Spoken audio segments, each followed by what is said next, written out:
Bobcat Athletics on KFJB-TV is made possible by Assured Partners, Greg Young of Marshalltown, Lennox Employees Credit Union, Marshalltown Area Chamber, Marshalltown Community College, The Gregors Furniture and Mattress, Sports Plus, Wayward Social, Wells Fargo Advisors of Marshalltown, Marshalltown School District, Scooters of Marshalltown, State Farm, mtownproud.com.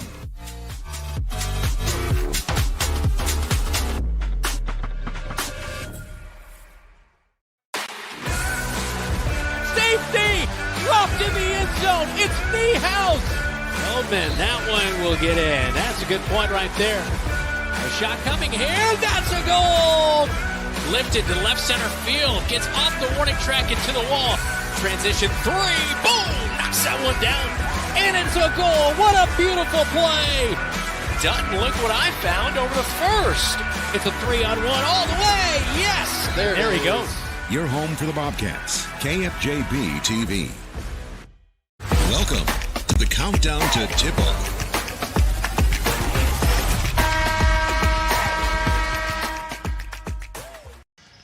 Welcome into the historic Marshalltown Roundhouse here on George Funk Court. It is the Highway 30 rivalry as Ames took the 38-minute drive over here to Marshalltown. But really, it hasn't been the Highway 30 rivalry. It's been the Route 30 rivalry. Marshalltown, one win since 2006, and that happened in Ames in 22, 36-24 victory. But really, this Ames team is going well, and I'm going to bring in my sidekick, Brandon Lewis here. Bobcats have been able to break some streaks here against Ames this year. Football team, after a 5-year drought, got a victory. Wrestling pinned them on the mat. What do the Bobcat women have to do to break this streak? Well, Dylan, it is Bill Walton night, and I tell you what, in the conference, it's the Conference of Champions. Oh my gosh, baby. that's fantastic. It's the D. I tell you what, the Cats are fired up. And Dylan, you're not looking right. Oh my goodness, you got to this is get ready to go for fantastic. this. This is the matchup that we've all been waiting for in the Conference of Champions, and I can't wait for it here tonight. As you heard from Brandon, this is Bill Walton tribute night. Why? Because we love Bill Walton. Brandon may eat peanut butter on air tonight. We don't know. D. But Bobcats sit at 4-5. Ames sits at 5-5. But more importantly, 3-0 in conference. Big question: does leading scorer Carson Pankinen go for Ames tonight? If not, Victoria Williams, leading three-point shooter, and others will have to step in. Dylan, the Bobcats are prepared for tonight. And this is the matchup we've all been waiting for. Let's get it going. Let's go. When we come back, we'll hear from Coach Brian Murphy as he talks about the Bobcats' need and the key to a victory here tonight.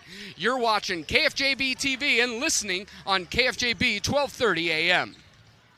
The right insurance agent can make all the difference. Assured Partners agents represent multiple insurance companies. They can pick and choose from a larger variety of outstanding insurance options. Assured Partners also handles life and health insurance and Medicare supplement coverage. With access to local, regional, and national insurance companies, Assured Partners will create policies tailored to the coverage you need. For more information, go online to assuredpartners.com/Marshalltown. Power through partnership with Assured Partners in Marshalltown, Toledo, and West Des Moines.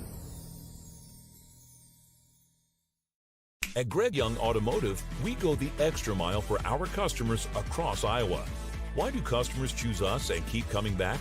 Because our commitment to exceptional service and satisfaction never wavers. With our extensive network of dealerships throughout Iowa, we leverage unbeatable pricing and offer a better inventory selection than other dealerships. Visit any of our 6 locations across the state and experience the Greg Young difference, where we'll go the extra mile for you.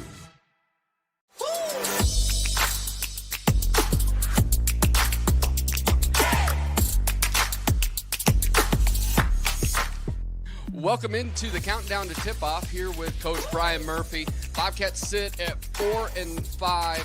did some good things before the break, lost one to Waterloo East, and a lot of that is you're playing musical chairs with starting lineups based on a lot of injuries. Tonight's going to be starting lineup number 4 for you. Yep, and it's kind of the reality of sports sometimes, where you roll with what you got, and certainly it's been good. And I think as a coach, while it can be frustrating to lose players, it's also something to be said about the players that we've had available. I mean, the resiliency, and we're just kind of rolling with what we got, and the girls aren't batting an eye. We're just kind of doing what we can do. And so who are we rolling with here tonight?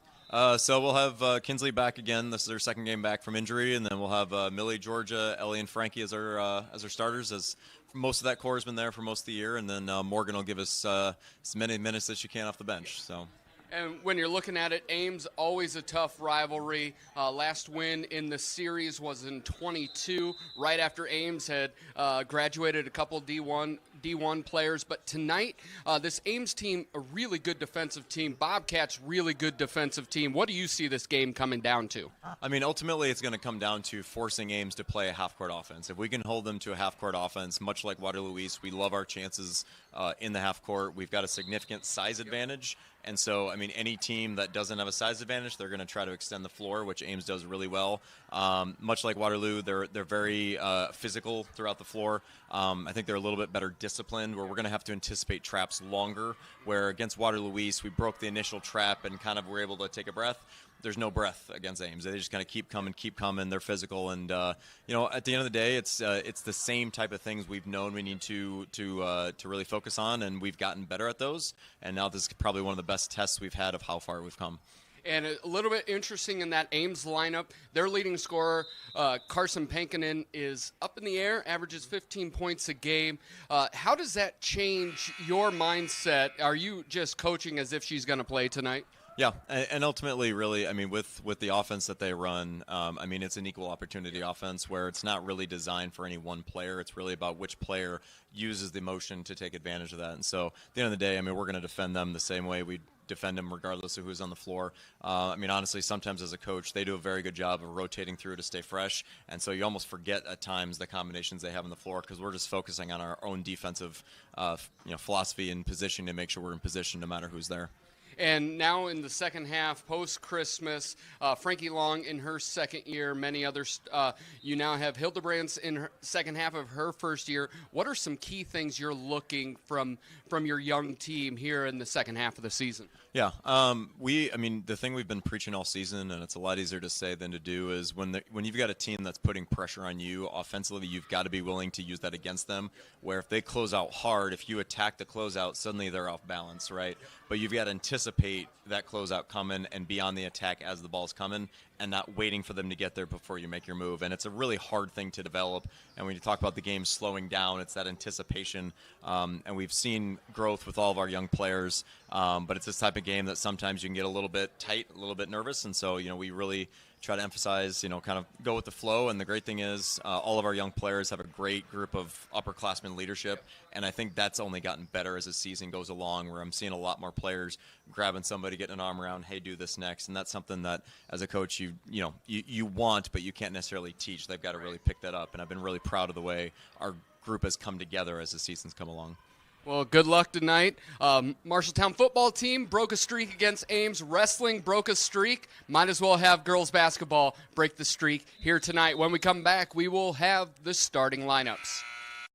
Make the equity in your home work for you with the home equity loan from Lennox Employees Credit Union. Crush high-interest credit card debt and make needed improvements to your home. You have the power to refinance and change your financial life. With the lower interest rate, repayment is more comfortable than paying those high credit card interest rates. The loan process is easy. See Lennox Employees Credit Union, 1004 East Main Street in Marshalltown. Member NCUA Equal Housing Lender. Online at lennoxecu.com.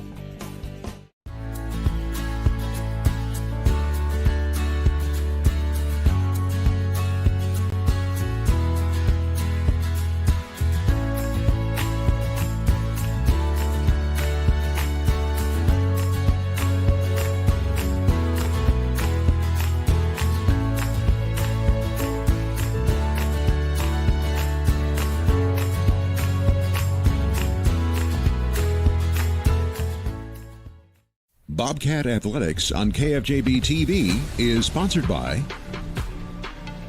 Sports Plus, sportsplusTherapy.com. Wayward Social, the place for bowling, games, food, and more. And Wells Fargo Advisors of Marshalltown, helping you develop strategies for pursuing your financial goals. And welcome into the Marshalltown basketball against Ames here tonight. Let's start with the starting lineups. Let Sandvig Enterprises and Marshalltown deliver for you while we deliver you the starting lineups. And for the Ames Little Cyclones, sitting at 5-5, 3-0 in the conference. Number 3, Carson Pankinen, the senior, leads them with 15 points a game and averaging 4 rebounds. Also in the backcourt, the junior, number 10, Sophia Hatcher. Hatcher averaging almost 3 points a game along with 3 rebounds. The junior, Natalia Deerdorf, will play that small forward. The junior has averaging about 5 points a game along with 5 rebounds. And then number 12, Anissa Percival, a name that we've said a lot over the years. The senior is shooting almost 50% from the field, averaging 6.5 points and 2.5 rebounds. And then number 25, Victoria Williams. Victoria Williams leads Ames in three-point shooting with 16 overall and shooting it at a 35% clip. And now for your Marshalltown Bobcats. It's a little bit different lineup, as Coach said, but the 4th starting lineup of the year will start with number 11, Kinsley Bowie. Nice to have her back in the lineup. She leads the team in scoring at 6.5 points per contest and almost 2 assists per game. Millie Heitman, the point guard, has started all 9 games. She's just under 5 points a game, 3 assists, and about 5 turnovers. And then you look at Georgia Jansen filling in for the injured Sydney Capeu. She's a great defender and has about 3 steals per game. Ellie Hughes, just the rock star, the senior power forward, is having her best year as a Bobcat. And then the person in the middle, Frankie Long, the 6'2 sophomore, averaging almost 9 rebounds a game and 4 blocks, leading the Iowa Alliance Conference. When we come back, we will have tip-off for you here on KFJB-TV. YMCC?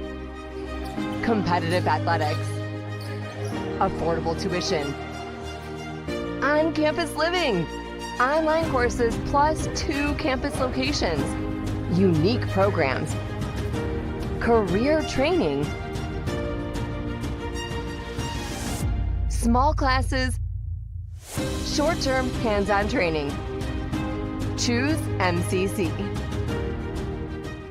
McGregor's Furniture and Mattress is your local furniture store in Marshalltown, and they are proud to support Marshalltown Bobcat Athletics. If you need a new recliner to relax in, or perhaps a new dining set for the whole family, shop McGregor's. They also have a good selection of luxurious sectional sofas. Score the mattress of your dreams with an assist from the McGregor's friendly and knowledgeable staff. You'll be the household MVP when you bring home the winning selection from McGregor's Furniture and Mattress, downtown Marshalltown. Open 7 days a week.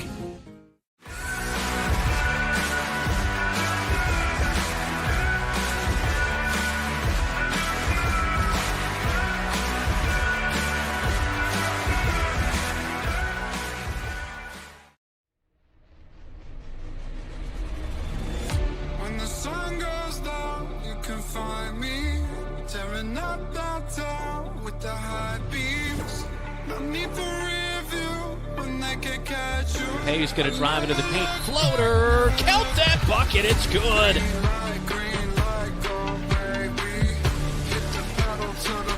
Frankie Long just rips it away and goes up strong.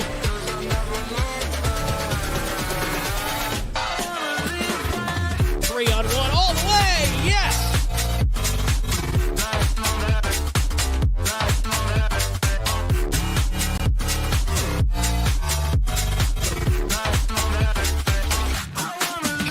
By Millie Heitman, looking for the right-handed layup up off the glass.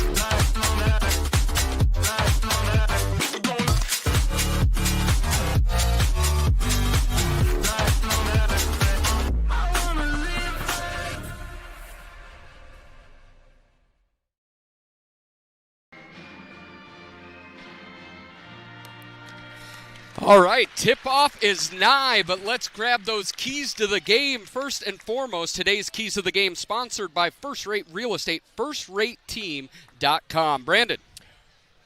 Dylan, I was a long player. I was a tall player back in my day, and Frankie Long reminds me a little bit of what I used to do. You got to get in the middle. You got to rough things up. I played in a generation where there was no pansies out there, all right?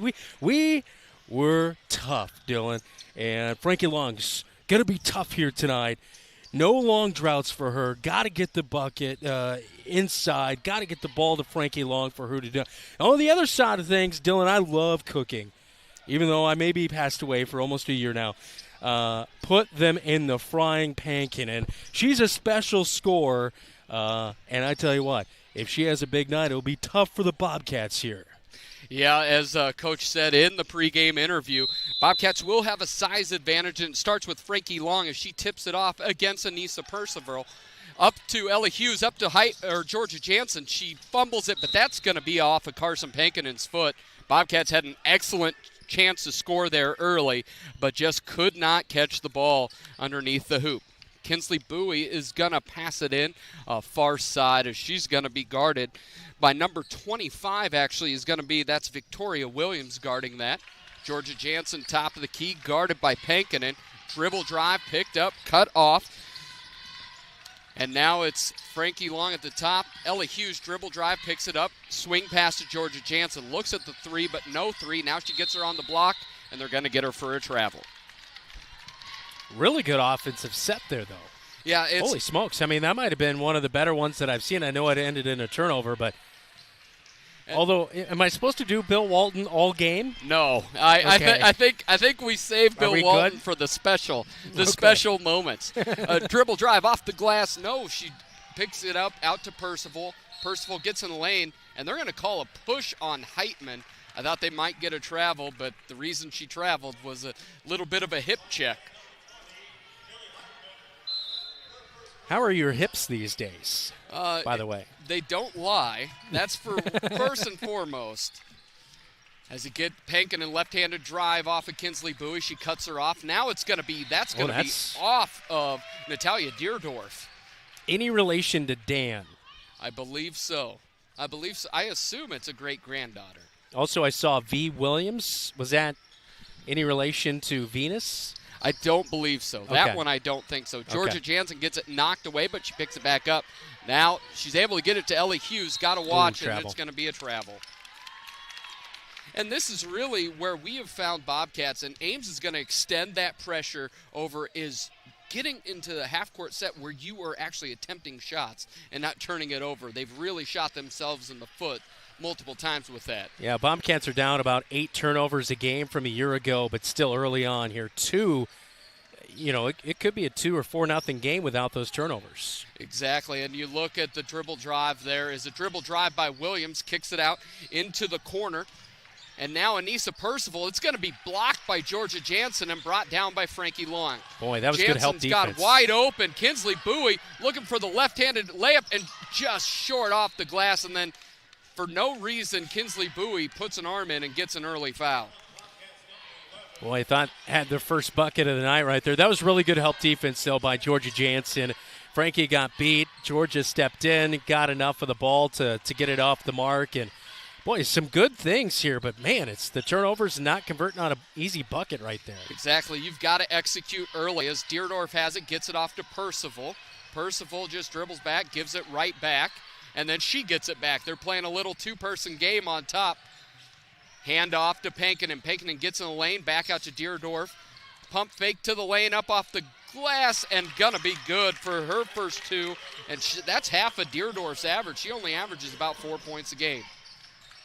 And Jansen just drops it, but if blocked by Millie Heitman, she's able to block Victoria Williams there. Now Jansen races up the sideline and is gonna turn it over yet again. Bobcats already at 4 turnovers. Victoria Williams up to Hatcher, now to Pankinen, back to Hatcher, and Hatcher misses the shot, but she was fouled, and it's going to be 2 shots, and that foul is going to be on Ellie Hughes, her first of the night. Well, if you take the take the turnovers and the fouls away, yeah, you like the start, but unfortunately those have been kind of the bugaboo. Now it's a 3-0 game as first free throw is good by Hatcher, but some good things, but just gotta really just finish, I guess, on each possession here. Well, Kinsley Bowie had one on none and dribbles it to the corner. That's where she did not understand the situation there. She was wide open for a layup and then threw it to no one. Bobcats really need to be able to get shots up. As you've said, they've done some nice things, but so many of these have ended in turnovers. It's going to be Pankin and bringing it across. She's guarded by Bowie, gets it to the corner to Hatcher. Hatcher gets the cutting Victoria Williams up off the glass, no good. Rebounded by Bowie. And this is where Ames, even with a miss, is going to press all night long. Heitman gets the pick from Bowie, and then she's going to turn it over at half court. Bobcats trying to dribble through trapping pressure instead of passing. One thing I noticed early on here, though, Ames bothered by the length of Marshalltown right now. They've cut down on some passing lanes and thought they had some open avenues right there for a pass, but Millie Heitman just swatted it away. And Bobcats going as some of that length comes off the court. Jansen, almost 6 feet tall, is replaced by 5'5", Morgan Hildebrand. The freshman's played really good this year as the shot lines up. Jada Britton just into the game. She misses it, and it's going to be off of Sophia Hatcher. Bobcats basketball really trying to dribble through the double teams has not been at all effective, but passing through this press has been pretty effective for the Bobcats. Heitman gets it up to Hughes, and then stolen by Williams, but they're going to call a foul. That's going to be Williams' first foul. Bobcats down 3-0. It's been pretty sloppy to start on both sides. A lot of missed shots at the rim for Ames, and the Bobcats with quite a few turnovers, and another one to boot as Victoria Williams is able to get it. She gets it into lane, kicks it out. Percival lines up a three, front iron no good. Rebound by who else? Frankie Long, the long arm of the law.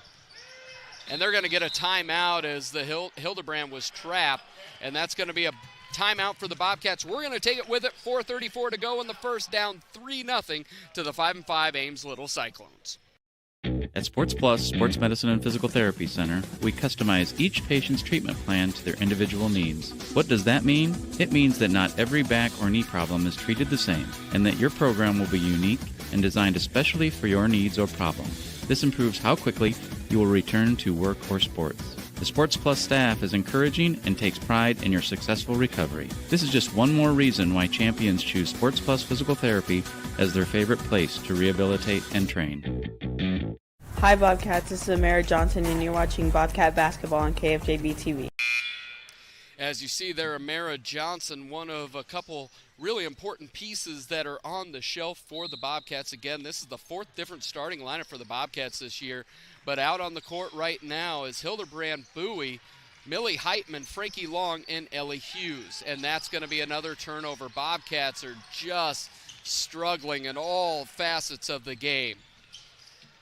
And Percival gets handoff to Jada Britton. Britton guarded by Heitman. Back to Percival, guarded by Long. Percival dribble drives, thought she shuffled her feet, but no call. Britton picks it up, gets it out top, and then a drive, and it's going to be a foul on Frankie Long. That is going to be her first, and that will put number 11 for Ames Little Cyclones. That's going to be Natalia Deerdorf, who shoots it at 30%.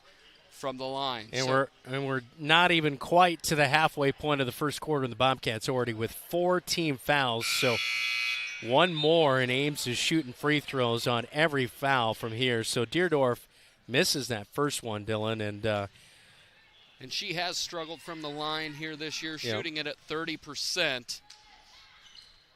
But the second one's gonna be true, as Ames is 2 of 4 from the line here, but up 4-0. Jansen back into the ball game, gets it across court to Hildebrand. Hildebrand guarded by Williams.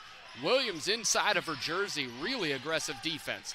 Heitman guarded by Britton. Now she's probing inside, looking, almost loses the dribble, but able to get it. Hildebrand Hildebrandt gets it to Long and doing a little weave action at the top as Kinsley Bowie bumbles the ball but gets it back.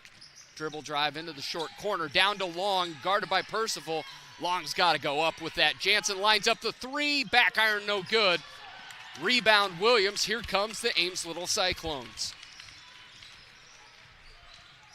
Handoff outside to Deerdorf. Deerdorf gets it into the junior Franzen, and it's going to be a bump on the 5'11 junior Georgia Jansen. 15 foul free throws from here on out in this quarter, and that's one of the, I didn't feel like it was a bad bump to knock her off, but maybe just enough in the officials' eyes, but still it's early on here. You like aggressiveness, but controlled aggressiveness at that is what you need. Franzen, the junior, now shooting 100% from the free throw line this year. That was her first free throw of the year.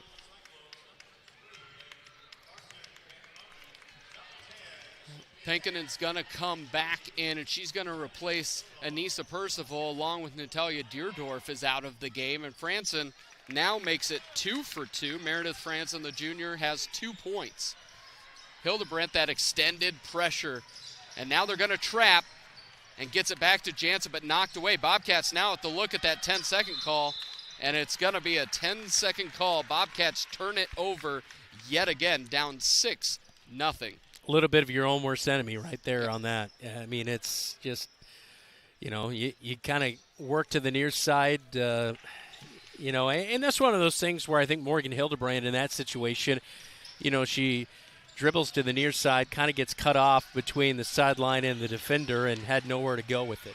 Bobcats get a hand on it. Nia Lott down on the ground. Great hustle. It's going to be off of Lott, but with 21 seconds, actually, they're talking back and forth. Who are they going to give it to?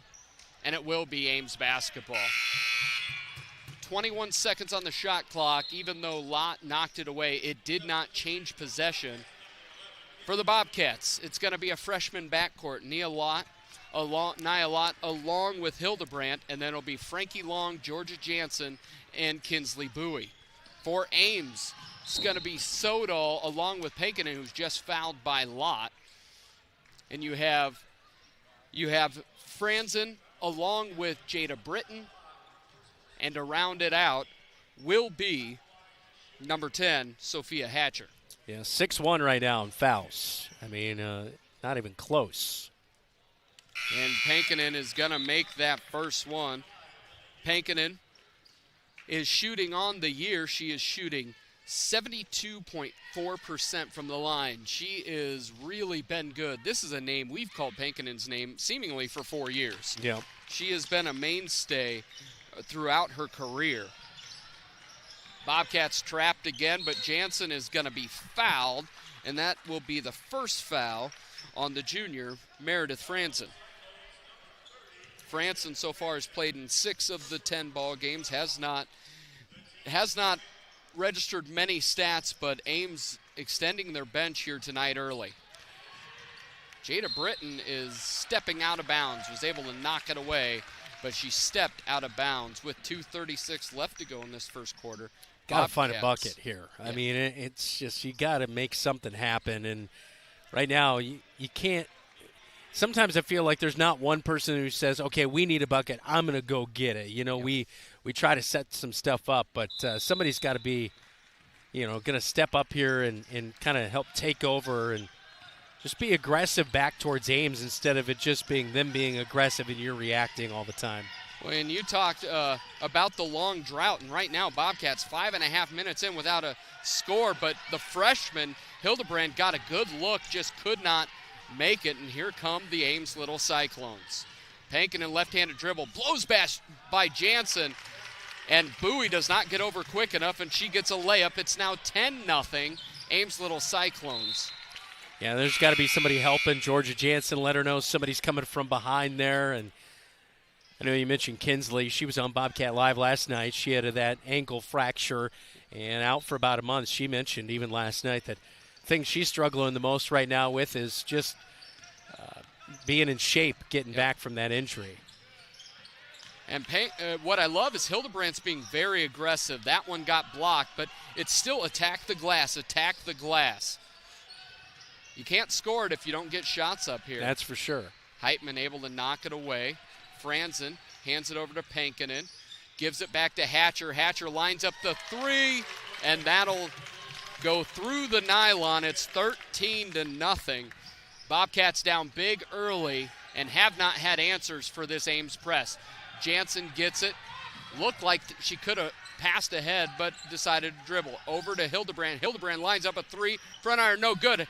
Heitman off the glass and good. Great possession. Hildebrand's been really aggressive. Hasn't resulted in her own points, but that shot resulted in the offensive rebound opportunity for the Bobcats to get their first bucket. Well, and that's the thing. You break the press, somebody's got to be open, right? Exactly. And you find that open person, and it was Hildebrand in that case. And so, yeah, great job to also attack for the rebound. Jansen got fouled. And a great drive. What I absolutely love since the timeout that Coach Murphy took, they've been very aggressive to get to the glass. I think that's been only really the big thing missing early on here is the attacking edge on the offensive side. We've seen this team improve year over year as far as breaking the press, having a little more trouble than they had Tuesday against Waterloo East against it. But, again, you're right. Coming out of the timeout as Jansen knocks down the first free throw. That's huge. It just opens everything up when you're attacking more against, that defensive attack of Ames. And Georgia Rainmaker Jansen, shooting 44% from the line, makes her first. And the second one goes through. Frankie Long's going to come in for Georgia Jansen. Jansen able to get her first two of the game. Bobcats down 13-4, but on a 4-0 run with just under a minute to go here in the first quarter. Nice defense by Heitman, cutting off Williams. Now Hatcher gets into the lane past Hildebrandt. I thought she walked, and they're going to call the walk. And we've talked about this a lot, this is a press. You've got to break it to look to score. Yeah, you're not going to break it and then set up your offense a whole lot. As they get past it, Hildebrandt looks inside, now gets it to Hughes. Hughes dribbles back out to three-point land, now step through back to Hildebrandt. She's guarded closely, but Hildebrandt gets it now trapped, and now a throwaway. It'll be Ames basketball. Man alive, Cassidy Woolner, the freshman, is in the ball game, and she was guarding Hildebrandt straight up, and then you saw Hatcher cut off that. That's the one thing the Ames will do. They will always bring a trap no matter where they are on the court. Now 13 seconds left to go in the first quarter. Williams kicks it out. The three ball is good. Absolutely dagger shot there by number 13, Cassidy Woolner, the freshman. And that'll do it for the first quarter. Ames got out big and has a 12-point lead after one. You're watching Bobcat basketball in the Highway 30 rivalry here on KFJB-TV. Wayward Social is the place for fun. With 20 lanes of bowling, leagues for all levels, great food and drink options, an awesome arcade, there is a ton of fun to be had at Wayward Social for date night, family fun, or the company party with plenty of space for everyone. Visit Wayward Social on Facebook for updates on specials and live music. It is all on South 6th Street in Marshalltown. Visit wayward-social.com to start planning your group outing at Wayward Social, the place for fun.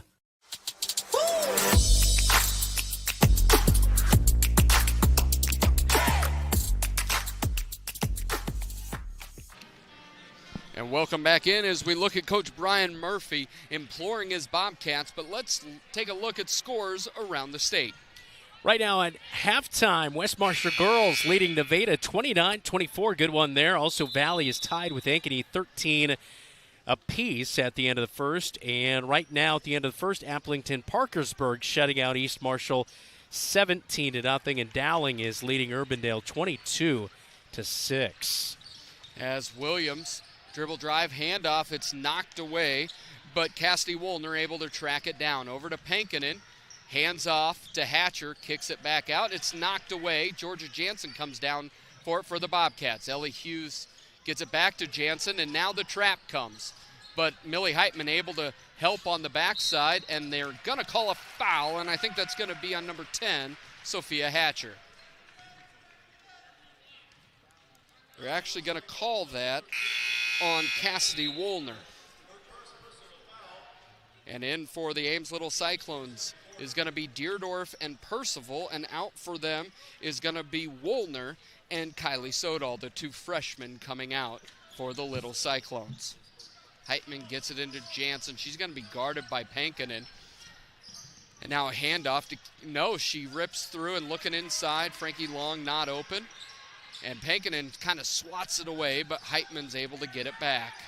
Jansen, dribble drive off of Pankinen. Now swarming defense comes back. Wide open shot for Ellie Hughes. The bank is open late on a Friday night. The senior gets another 3 for the Bobcats. Now it's Dylan, no banker's hours in the Roundhouse. They have 2 up on the scoreboard. That looked like a 3 to me, but we'll call it 2 until they change the scoreboard.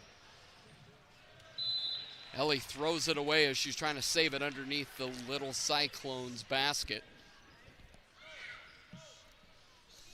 We're going to take a look there. Oh, it looked like her right foot was just on the line. So, all righty, good call. Once again, the Zebras get it right.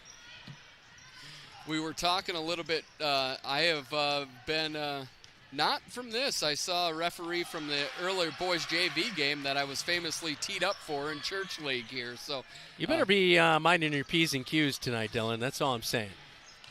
Well, it is Bill Walton tribute night, so we've got to cause a little ruckus. Yeah, you really grew your hair out for the event. Well, I did have 17 seconds of heads up with the shirt and everything. Again, Ames extends that press. Bobcats doing a little bit better job of it. Down 10, 6:15 left to go in the second quarter. And then they get it up to Hughes. Hughes dribble, gets it to Jansen, through knocked away. Jansen has another bucket. She's got 4 to lead the Bobcats. Bobcats down 8. 6 minutes left to go. Pankinen gets it up over to Hatcher. Hatcher to Williams, the top 3-point shooter for Ames. Knocks down another one. Brian Murphy doesn't like it and calls a timeout. 5:57 left to go in the second. Bobcats down 11. You're an empty nester closing in on that retirement property. Chances are your plans didn't include mom moving in, but life happens and you do the right thing. Wells Fargo Advisors can help. For more than 125 years, we've created wealth management and investment strategies aimed at achieving our clients' personal financial goals. When retirement means caring for yourself and a loved one, turn to Wells Fargo Advisors. Together, we'll go far. Wells Fargo Advisors is located at 14 East South Ridge Road in Marshalltown. Call them at 641-752-5401. They're a member SIPC. Hey Bobcat Nation, this is Kinsley Bowie, and you're watching KFJB-TV. And back with 5:57 left to go. Bobcats were down 13-0. They've had a nice little run. They battled back.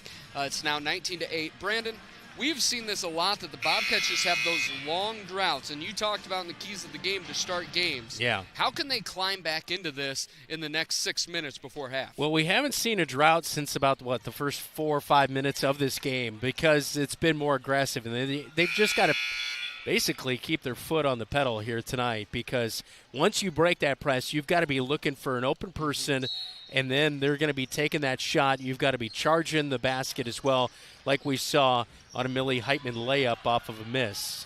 Jansen sprints up the sideline and gets bounce pass in, and it's going to be knocked away. Victoria Williams screaming out of there, gets it up off the glass, no call, and it's going to be rebounded by Georgia Jansen. Gets it up to Ellie Hughes. Bobcats have numbers, but Frankie Long wisely does not try to dribble drive the 6'2 sophomore. She needs give it to her. Not a good entry pass by Heitman, but Ellie Hughes able to steal it back and then just throws it to no one. And here comes the Ames Little Cyclones. Deerdorf runs right into Bowie. Yeah. And she is going to pick up the charge. I think that's a blocking foul, but it is a charge because she put her shoulder right down in the middle of Kinsley Bowie. So good call right there by the official. And really at that high school and college level, here you see, and I'm with you, she slid underneath there. I don't think there's a call that refs like more than the charge. No. I have the Cats down for 10 turnovers. Yeah, and one thing that Jansen has done well is been aggressive. One thing she has not done well is when she's screaming up that sideline, she keeps her head down, and there's been opportunity. Frankie Long just buries Percival on the block. There you Left go. hand up and good. We've got to see more of that from the sophomore. 100%. You know, Frankie, we love everything about her. She's just a sophomore, still growing, but she's really got to figure out that aggressiveness nature, because I don't know if she realizes it or not, but there is nobody her size on a lot of teams in the Iowa Lions Conference. Heitman gets it knocked away.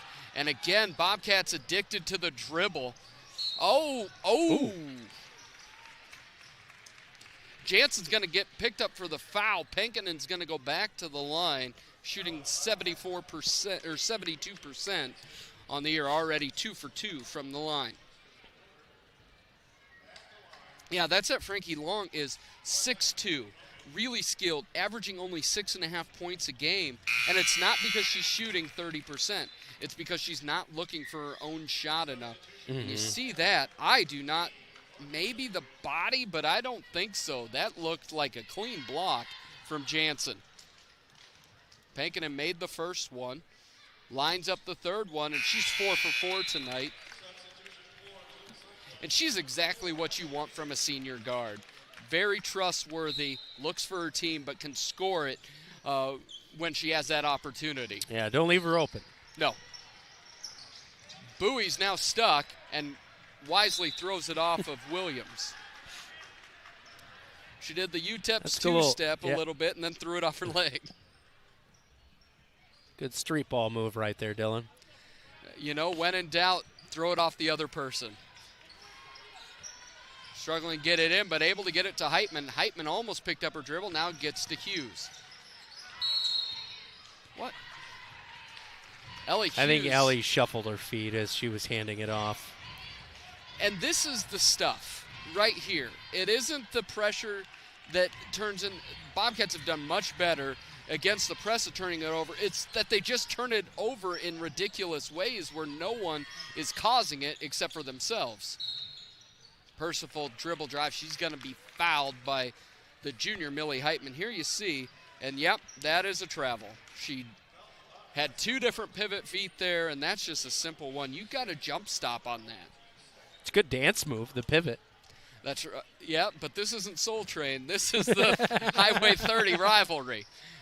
And a careless pass by the Ames Little Cyclones going to go back to the Bobcats. Man. Bobcats try to drop this to single digits. Taven Dutton needs to have his head on a swivel over there, because he caught that Spalding right on the side. Well, we know that Taven Dutton does play the hot corner on the baseball team, so he should be used to it. Gets it over to Hildebrandt. Hildebrandt's been aggressive offensively. Nice crossover. Yeah. She's going to be good. And she was good for the shot. Yes.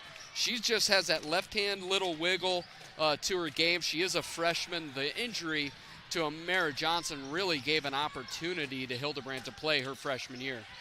Air ball by Williams, rebounded by Heitman. Push. Oh, and Heitman's able to track it down.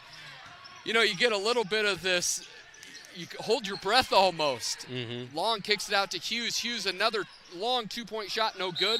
Oh, my goodness. That's tough. Come on, Dylan. That was not a foul.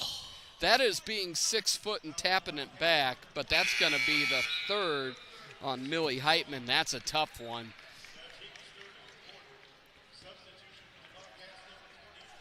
As Bill Walton used to say, it was a violation of all the basic rules of human decency, but not a foul.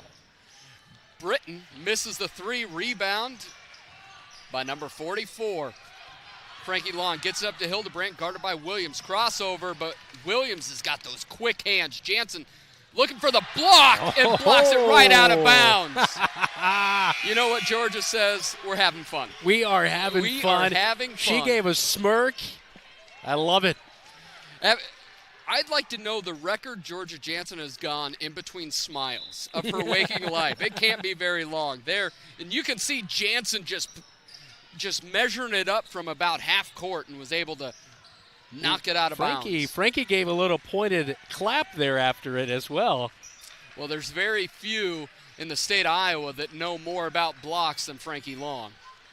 Jansen able to steal the ball. That's as she's dribble driving and ripped away. Williams so quick with those hands. Yeah. 21-12.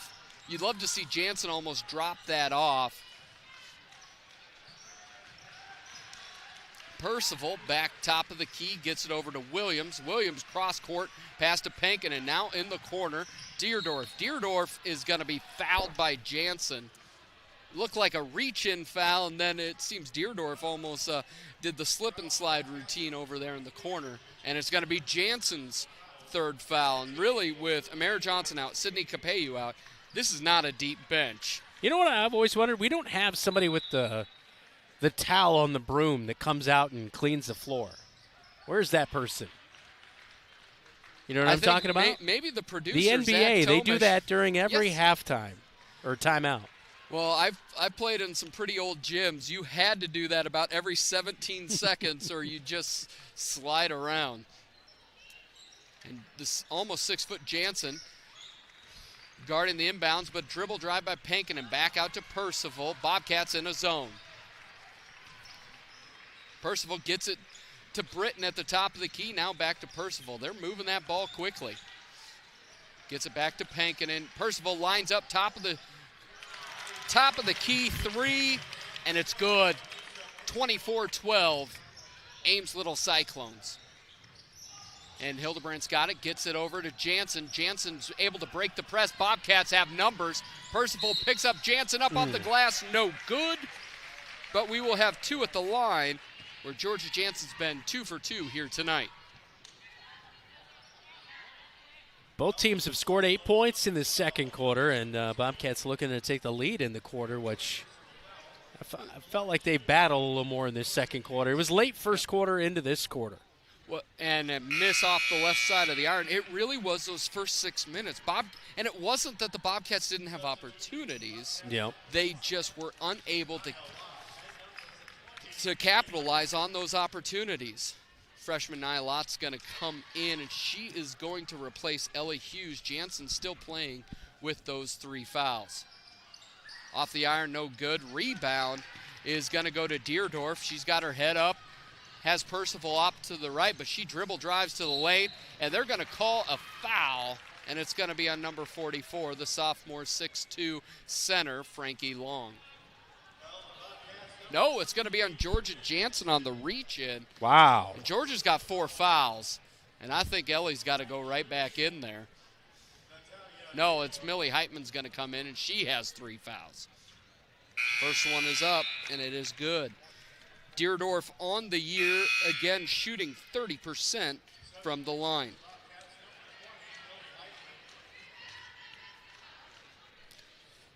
She's 2 of 3 on the night. Looking to line up another one, back iron, no good. Rebound, Heitman gets it up to Hildebrandt. Hildebrandt cross court to Heitman. Heitman gets it up to Bowie. Bobcats break the press. But that trap, and Bowie just trips on her own feet. It's going to be a jump ball, and the possession arrow keeps it down here with the Bobcats. This is the first time we're going to see another freshman, Natalia Singh. She's played in all 10 of the ball games, now make that 11 for the Little Cyclones. Hildebrandt guarded by Britton, now picked up by Pankinen, and she's going to step on the end line. They've been trying to be aggressive with the dribble. It feels like they've got to be aggressive with the pass. More so, and intentional, just a little bit, yeah. You said it right. I don't know why I'm trying to add to anything there, Dylan. And the lineup 3, that's a big one. Pankinen lines it up. Now it's a 16-point lead, the largest of the night for the Little Cyclones. And, oh, my goodness, Hildebrandt about passed it into the hoop, but Bobcats are able to get it. That looks like a bump to me. Hildebrandt up off the glass, no good, short. Percival able to affect that shot late. And now she's going to pass it up to Pankinen, knocked away by Millie Heitman. Millie Heitman, easy for me to say. Bobcats just got to get out of this half without another foul as well. Well, exactly. You look at those two juniors. Jansen had a good first half, leads the Bobcats with 4 points. She's got 4 fouls. Britton lines up a 3, no good. And Frankie Long just one-hands it. Gets it to Hildebrandt. You've got Kinsley Bowie wide open, but head-down dribble. Bobcats really have had opportunities, but it's that head-down dribble that's really negatively affected them. Lott, top of the key, over to Bowie. Bowie has the opportunity for a 3, but not looking for it. The drive, drop down to Millie Heitman. A great pass by number 11, the junior guard, Kinsley Bowie. Heitman's going to get a chance for 2 as the foul comes on. Foul is on Singh, the freshman's first foul of the night. Heitman, a 65% free throw shooters, cut this down to a 2-touchdown lead for Ames. It's going to be too flat, hard off the back iron. As you see there, just this little great cut by Heitman and a nice drop-off pass there. And that's a high basketball IQ play by Millie Heitman, is when you're on that back side, cut to the open space right in front of that rim. She does that really well, finding the late violation on Kinsley Bowie. Oh, my goodness. Just another...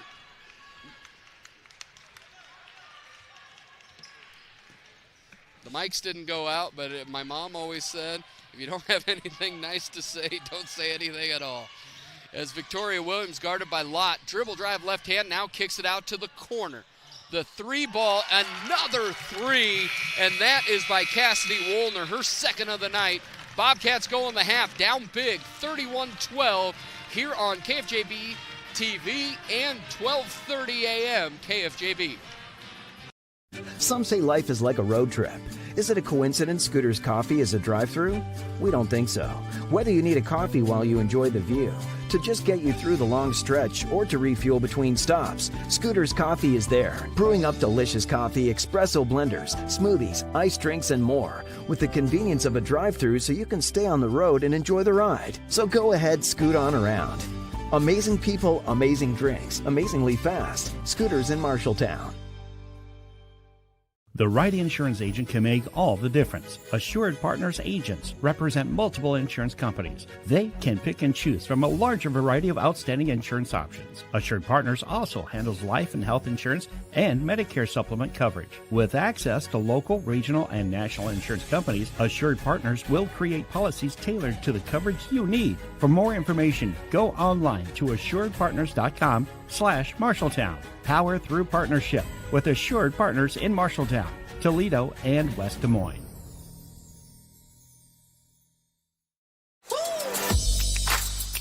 The Halftime Report, presented by Scouting America. Adventure on. And welcome back in. They're playing a little bit of knockout here, and so far, Bobcats have had a standing 8 count. It's 31-12, and this started out 13-0 Ames. Bobcats battled back a bit, but there's been those big, long droughts you talked about. Yeah, first 4 or 5 minutes of this game was a drought for the offense for the Marshalltown Bobcats, but trying to claw their way back into this one here tonight. Leading scorer for the Bobcats, Georgia Jansen.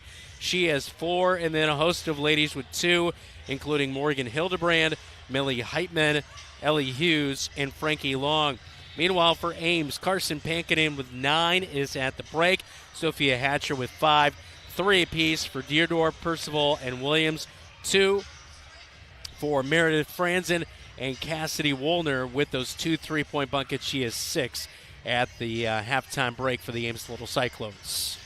When we come back, we will have a Cat Connection. We'll look at adjustments, and we have a special Bill Walton tribute. You're watching the Halftime Report here on KFJB-TV. When my kids come home from camp, they're so excited. They go on and on about all the activities they got to do. My son loves to go fishing, Cooking, photography, kayaking, zip line, archery, robotics, camping, oceanography, swimming, and radio. He's got so many fun stories that he would share that we just wouldn't have otherwise. Being involved in scouting, my boys have made lifelong friendships. I would recommend putting your kids in scouting. It's a great way for them to learn skills while having fun. Legends American Grill is the perfect place to watch your favorite team. Enjoy wings, nachos, steaks, and prime rib available on Friday and Saturday nights. It's game on for great food and your favorite drink to wash it down. You like burgers? Legends has fantastic, unique burger creations like this. The Legends Burger. Absolutely delicious. Gather with friends, enjoy your favorite team's games with the NFL Sunday Ticket, and make some memories. Legends American Grill in Marshalltown and our new Newton location, where the game is always on. The Cat Connection, sponsored by State Farm, mtownproud.com. It is our Cat Connection, all brought to you by Tyler Prashong, State Farm Agency, mtownproud.com. Now joined by number one, Jamison Niehaus for the Marshalltown Bobcat basketball team. Jamison, tell me a little bit about your role, because it seems like you do a lot of different stuff out there. Obviously, you kind of play the guard position, but sometimes you're asked to run the points. So how do you kind of manage that and knowing your role? We went through a lot of plays and stuff where I learned my role. Like, especially watching like Lamar and Drake and Kyle and Jacob, they all went through the same thing, and it's just a learning curve. Yeah. How do you kind of prepare yourself on a given night if, you're starting versus maybe you're coming off the bench? I see who I'm guarding and who's going in for me. If they're tall, Will probably play, or Arian. Mm-hmm. But if they're shorter, I think I would start more, especially if they're all guards, Yeah. All right, so far this year, 4.5 points per game, 3.5 rebounds per game. When you kind of go out there on a given night, especially in an opponent like the Ames Little Cyclones tonight, what's kind of going through your mindset to get you ready to go for the game? Just play the best defense I can. I score, but defense is probably where I'm most used or needed. Yeah. Of course, playing the Ames Little Cyclones, you guys knocked them off 26-21 in football. I'm sure that was a great feeling. How big is this rivalry to you? I'd say it's pretty big. They're only 45 minutes away. It's probably the closest team we play all year. Yeah. How special was that win against Ames on the football side? It was pretty good. It was especially good since we won the week before versus Lincoln. It just really motivated us for this year, I would say. Yeah. All right. So, when you kind of look at all the things you're involved in throughout the year, what else are you doing? I plan to do track and football and just basketball. That's pretty much it. Yeah. Well, we always hear a lot of good stuff, and we enjoy watching you, especially out there on the football field. You're around the ball a lot, making plays, and is that something you take pride in? Is being kind of the ultimate hustle guy out there? Yeah, I guess. You'll take it however it comes, right? Yeah. All right. Hey, best of luck the rest of the year. Thank you. All right. That is Jamison Niehaus with our Cat Connection. Again, all brought to you by Tyler Prashong, State Farm Agency, mtownproud.com.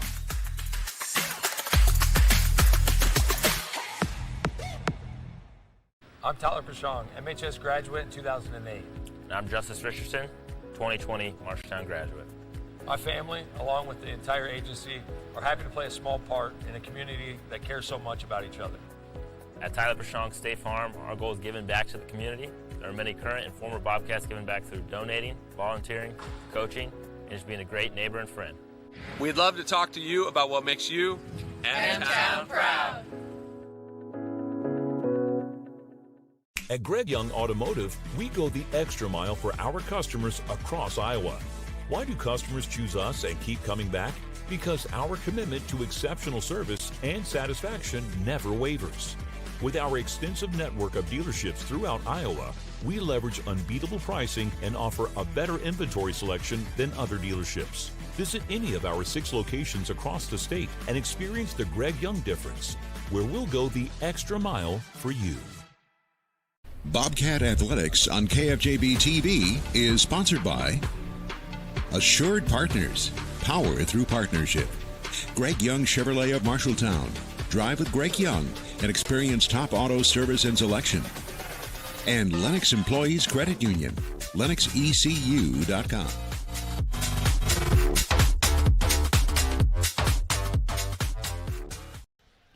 Welcome back into halftime. Bobcats down 31-12 in the Highway 30 rivalry. Brandon, what's your adjustment to the second half? Well, Dylan, the Bobcats got to get back on Highway 30 and get themselves into the roundhouse to get themselves back into this one. They've got to play intense. They've got to think like a Bobcat. They've got to attack like a Bobcat. And that's when you sneak up on the Little Cyclones when they're least expecting it, and you do not turn it over back to them. And what we have there is, Brandon, you're doing a terrific Bill Walton tonight. And the wonderful thing, this is Bill Walton tribute night here on KFJB-TV because we love him. It's the Conference of Champions, Dylan. Iowa Lions Conference of Champions. If the Pac-12 isn't using it anymore, we're taking it back. And boy, do we have a treat for you tonight.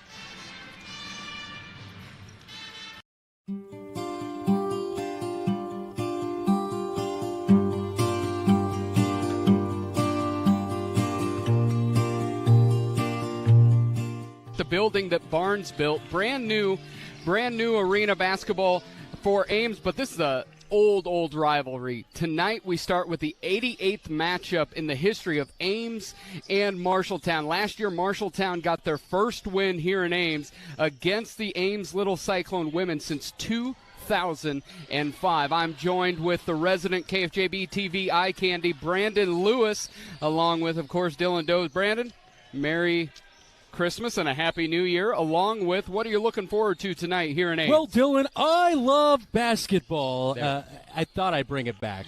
Bill, there's always room for Bill Walton in the broadcast. I assume he's watching, so Bill will always have the giant Jif peanut butter for you. We can put a magic rug in the back, and we can have as many weird references as you want, but until you come, people with hair. We got Brandon Lewis here. I love water. And we're back. Bobcats down 20-5. Defense has been good tonight. Offense has not been able to execute. This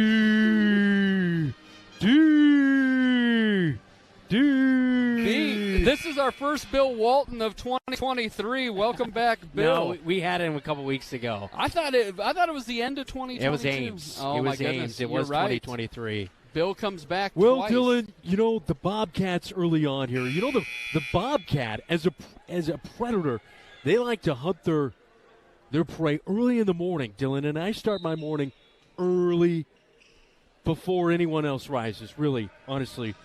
But what I'm trying to say is these cats got to get after it early here in this game if they want to hang around late. I like it. I like Martin Luther King Jr. I like solar energy. Both great things, as it is Martin Luther King Jr. Day. I don't think it's Solar Energy Day. It is not. But it is not. My sidekick, Brandon Lewis, we took the highways and the byways of north central Iowa to get here in Mason City. What are you looking forward to here tonight, Brandon? Well, a classic matchup in the Conference of Champions tonight on the north side of things.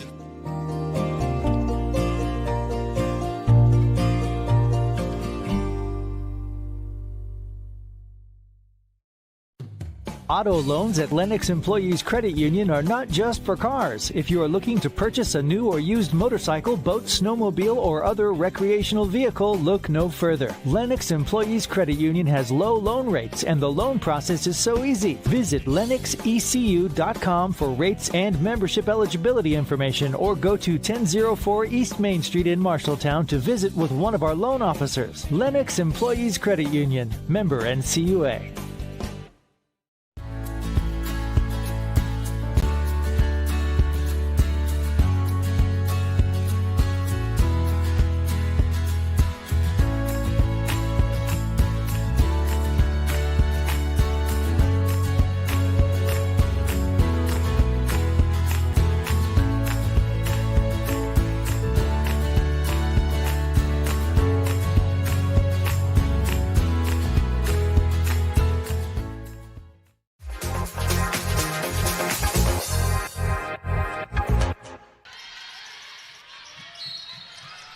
Bobcats have traded baskets with the Ames Little Cyclones to start off the second. Bobcats down 33-14.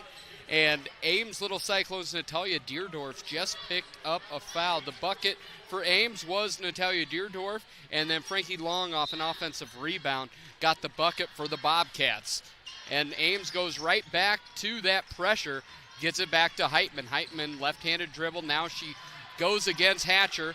Picks it up, passes to Hughes. Hughes is they're going to call a travel, and Frankie Long was wide open underneath the basket. I did not see the travel there, but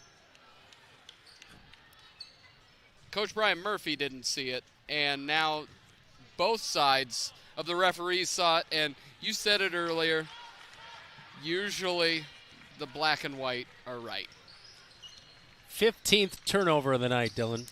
It's just too many as Williams, the best three-point shooter on Ames, gets a wide open look. Bobcats lucky and dodge a bullet. Kicks it back to the corner. Hatcher, line drive three, no good. Rebound Hughes, who rips through and almost traveled again and gets it up to Jansen. Jansen driving on Hatcher, and she's going to be pushed. And Hatcher's going to pick up the foul. You'll love this, Brandon. I think that was on Britton right there. Or no, it was Britton's on number 4. It's Sophia Hatcher. Yep. So I sent this picture to my dad, who's a deadhead, about it being Bill Walton night, and he responded with truckin', got my chips cashed in, truckin' like the Doodah Man. Of course, from the Grateful Dead's famous song, Truckin'. Nia Lott in early for the Bobcats, handoff dribble to fellow freshman Hildebrandt. Hildebrandt picks up her dribble back to Hughes. Hughes guarded very closely by Victoria Williams. And now Hildebrandt guarded by Britton. Gets it to free throw line. Hughes should have looked for the shot, but no. Lott lines it up and she likes it, but no good. And it's going to be Victoria Williams, number 25. Going to be guarded by number 1, Nia Lott. Gets to the corner to Britton.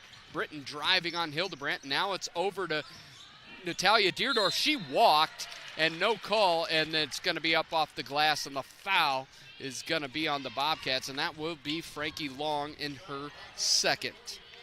That's true. Bill Walton loved the Grateful Dead.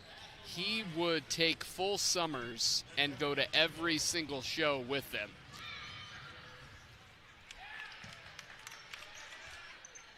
And you see that as you get into, no, that's a clean move. I apologize here on KFJB-TV. I was wrong. That was a good move. Second one is going to be Can we get that in a replay? Because Dylan just admitted he was wrong. Wow. It happens. When you talk as much as I do, you're going to be wrong some of the time. It's about volume. By the way, Zach confirmed he did get the replay of you saying that. Good deal. Bobcats turn it over on an entry pass to Long. Now Percival coming down the middle of the lane, up off the glass, no good. And Frankie Long rips away the rebound, gets it up to Heitman. Heitman has Lott. She finds her up top. The freshman up off the glass and up she off tried the glass and no but rim. Not quite there. The whoop-de-doo became the whoop-de-don't. Britton left-handed drive, doesn't get caught off until late. Oh my gosh. This is whistle-happy alley there underneath the hoop, as Brian Murphy has been a little bit exasperated by some of the calls. That's going to be Frankie Long again, so it was an off-the-ball foul. We are leading the league in bald guys working this game. I'm I'm calling the game. We got 2 officials. It is a special night. I am holding the line for the hairline here on the KFJB-TV broadcast. We have resurrected Bill Walton from the grave. I love it all. Hughes gets it, drops it down a little bit late to Frankie Long, and it's going to stay with the Bobcats.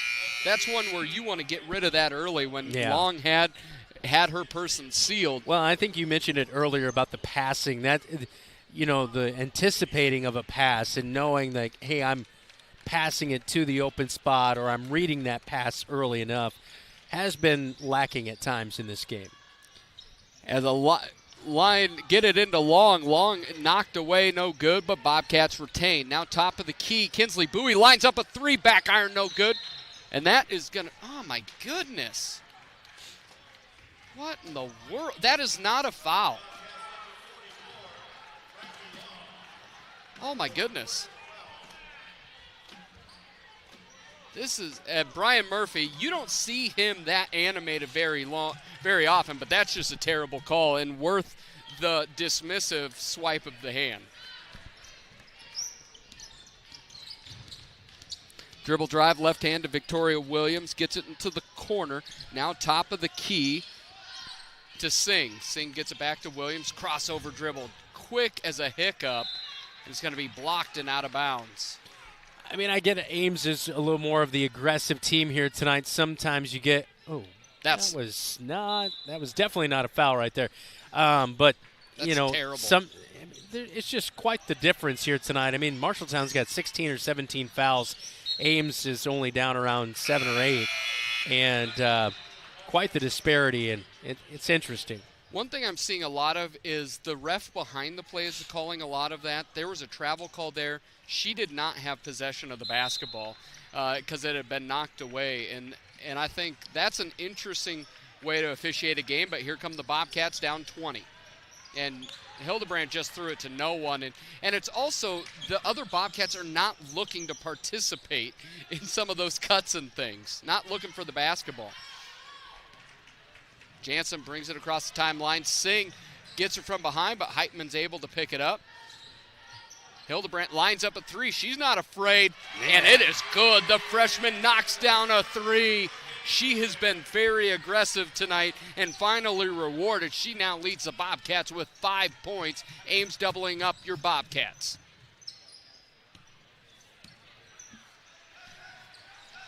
And for the Ames Little Cyclones, drops down to Natalia Deerdorf, and she just lost it there. But for the first time, Sabila we're going to say Katie. It might be Katetti. The junior, just in her second game of the year, is in. And the Bobcats with no Pankinen. Deerdorf just knocked away. Just poor passing. Just Singh knocks down a 3. And this is just, it's the small things that make a big difference. As Singh knocks down the 3, Bobcats able to get across the timeline. Gets it to Bowie up on the post. Jansen lines up a 3. The Rainmaker is no good. High off the glass, and Victoria Williams is ending up going to get it for the Cyclones, and she brings it across the timeline. Over to Franzen. Franzen had a good first half there. Now a dribble drive up off the rim, and that's going to be a bump and a bucket opportunity as Ellie Hughes just rockets it against the basketball support there. This is maybe some the most frustrated Bobcat team. Yeah, they definitely almost all 5 out there on the floor have shown at times some frustration with calls, and that's the one thing is like you just got to shake it off and keep going, because thinking about it, it's not going to help you down the line here as the and one is no good, but the rebound put back. Wow, pretty good play right there. Deerdorf just beat out, nobody boxed out. And that's number 1. You talk about that at the line. Box out your shooter. Gets it across side to Hildebrandt. Hildebrandt picks it up over to Bowie. She's cut off by Franz, and now Jansen drives to the glass. Right hand, no good. And that's an interesting one. The left-handed player from the left side of the glass went up with the right hand. Oh, my goodness. This Bobcats zone defense is non-existent as they're just allowing dribble drives anywhere they want to go. But the Bobcats get lucky and bring it up the side of the court. Now a trap right against the line, and they've got to get it across with a timeout. Coach Brian Murphy saves them a 10-second call, but so far hasn't saved them from being down 24 with 98 seconds left to go in the third. Marshalltown Community School District thanks you for voting yes in the referendum to move forward with the plan to remodel and modernize Miller Middle School and the enhancement to Franklin Field. We will continue to provide updates about this exciting project as they move forward in the process. There is so much positive energy for the future. Thanks for saying yes to our students and yes for Marshalltown. To learn more, go to marshalltowncsdfuture.com. Bobcat Athletics on KFJB-TV is sponsored by Marshalltown Area Chamber. Meet in Marshalltown.com. Marshalltown Community College, a step in the right direction. And McGregor's Furniture and Mattress, quality furniture for every room in your home.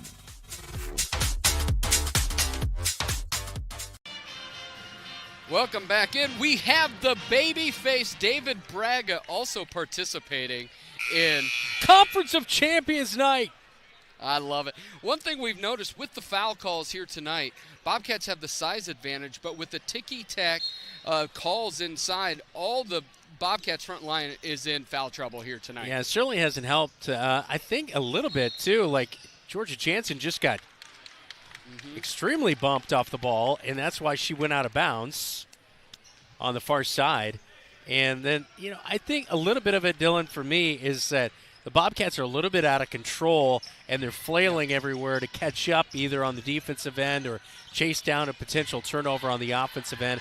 I just don't think that's helping their case. That was a great two-person play with Franzen and Percival.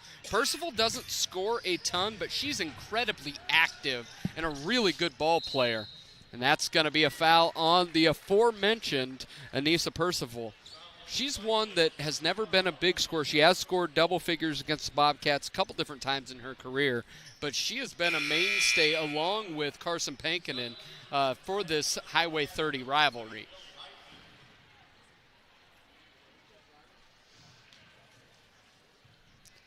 This is one of those, there's some things to like, but the consistent lack of detail for the Bobcats has been just a killer. Great job, though, by Kinsley Bowie, kind of just throwing it up there to make sure she got the call there, and she's going to go to the line for 2 on the year. We have Kinsley Bowie shooting from the line 40%.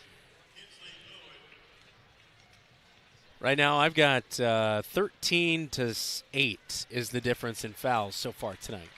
And that's one of those, it's like both teams have been aggressive.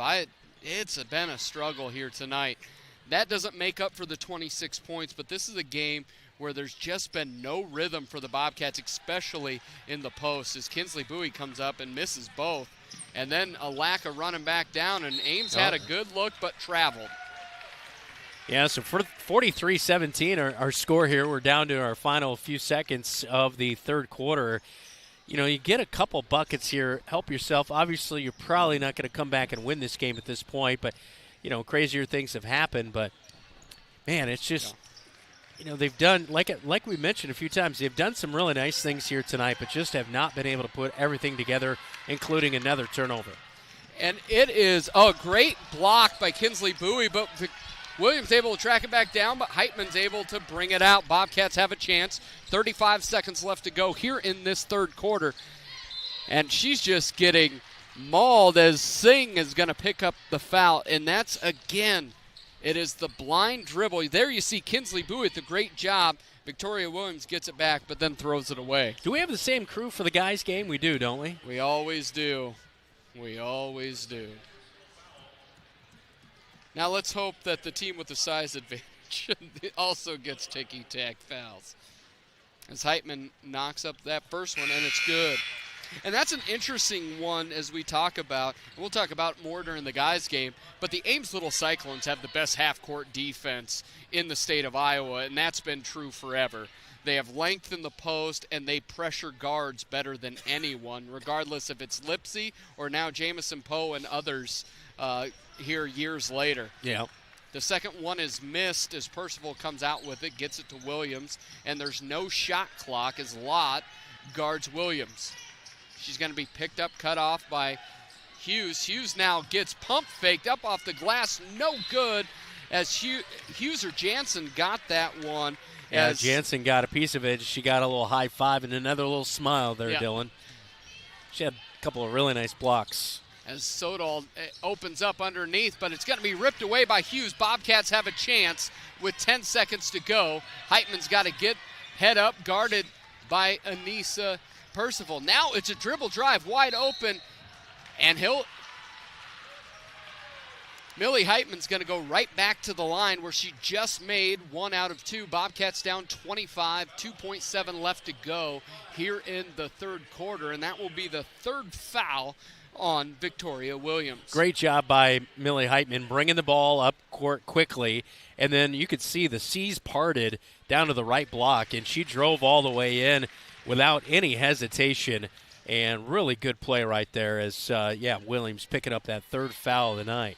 And Ames trapped so much that they were anticipating the pass from Heitman, so they went to trap the top of the key, and Moses wouldn't have walked through the Red Sea that easily. Both free throws no good there, though. And it's going to be 43-17 to 19, as the first one was good on that. 43-19. Bobcats down 24. When we come back, we will have the fourth quarter here on News Talk 1230 KFJB and KFJB-TV. YMCC, competitive athletics, affordable tuition, on-campus living, online courses plus 2 campus locations, unique programs, career training, small classes, short-term hands-on training. Choose MCC. Hey, it's Ellie Hughes, and you're watching KFJB-TV. It's been a frustrating night for the Bobcats. A lot of ticky-tack fouls, putting the front line in foul trouble. But as the Bobcats are down 24, let's look at some other scores from around the state. Working our way towards some finals here tonight, including West Marshall takes down Nevada 67-37 in girls basketball. At the end of the third, Dowling still leading Urbandale 45-22. Looks like Waukee Northwest leading Centennial right now, 36-29. Gladbrook Rhinebeck leading Dike New Hartford 22-20 as of last check, thanks to Jeff Brooks, our radio producer here tonight for those scores. And Brooksy's one of the best in Central Iowa, and I'm not talking producer, I'm talking overall human beings. That's a bold call right there, Dylan. It is. It is. You know, it's sometimes you just have to call them like you see them. Jansen passing it in underneath the basketball support. Heitman goes right back to Jansen. Jansen, little turnaround's going to be blocked. Love to see her go up off the glass on that one, but no dice. For Ames, they've emptied the bench a little bit here as you have Cassidy Woolner. There's some really talented freshmen on the court here tonight. Nice drive up underneath, and it's going to be a foul, and that is going to put Sophia Hatcher on the line here tonight. Sophia, one of those very talented juniors also on this team. She'll be one of those seniors next year looking to replace Carson Pankinen along with Anissa Percival. First one is up, and it is good. Yeah, Hatcher's first point since the first quarter. She has 6 on the evening now. And the second shot is up and no good. Heitman's going to get it, and now Ames has brought back that pressure. Looking as Heitman, be aggressive. You'd love to see her just turn that corner on her. Gets it to Long. Long has the height advantage, and she's going to earn 2 the old-fashioned way and try to get him in from the line. You just love to see that passion and really that aggressiveness by Long throughout the game there, not just here late. Yeah, that's for sure, and that's kind of what I'm in the keys of the game as well. Like, the Bobcats have to feed her. There's at times where they kind of forget about Frankie Long, or she lets the team forget about her, and she's got to be a little more just aggressive, call for the ball, post up, looking to create. Sometimes Frankie, I think she's a really, really nice girl. She's, developing as a basketball player, but we got to see that angry Frankie a little bit more on that basketball court. I really think the growth of Frankie Long, she's a young lady that needs to average double-doubles over her junior and senior year. There can be a point, Drake Capello, we talked about that when he was here, where your unselfishness almost becomes selfishness because your team needs you to put in buckets. Frankie Long is skilled and aggressive and needs to be that leading scorer for the Bobcats. Well, I just saw her with a nice little shove there on the defensive end, and I think, wow, that's straight up. That doesn't get much better, and unfortunately, we're gonna quit talking about Frankie because she's going to pick up her 5th, and she's out of the game now. But last thing I will say, Frankie, and usually this happens with young players, you see them better on the defensive end sometimes when they're younger than the offensive end, and that's kind of where Frankie's at still in her game. You could say she was moving into it, but I felt like that's a straight up, and she got called on a foul because she's 6'2". As the first one is up and you're no not. good. You're not 6'2". So. I am not 5'8". On stilts. What had just happened, that is my youngest son has gone on a little bit of a growth spurt. Not quite tall enough for me yet, but he has taken my gold Jordans from me as he now fits in there. So I've got about 3 months from being taller than any of my kids.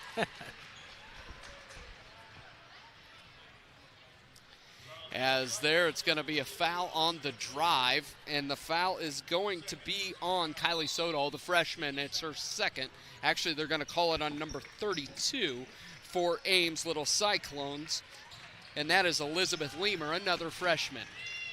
Heitman gets it back to Hughes. Hughes looking inside, now gets it over to Bowie in the corner. Bowie looking for the cut, gets it top of the key to Hildebrandt. She's guarded closely, and now drops it off to fellow freshman Nia Lott.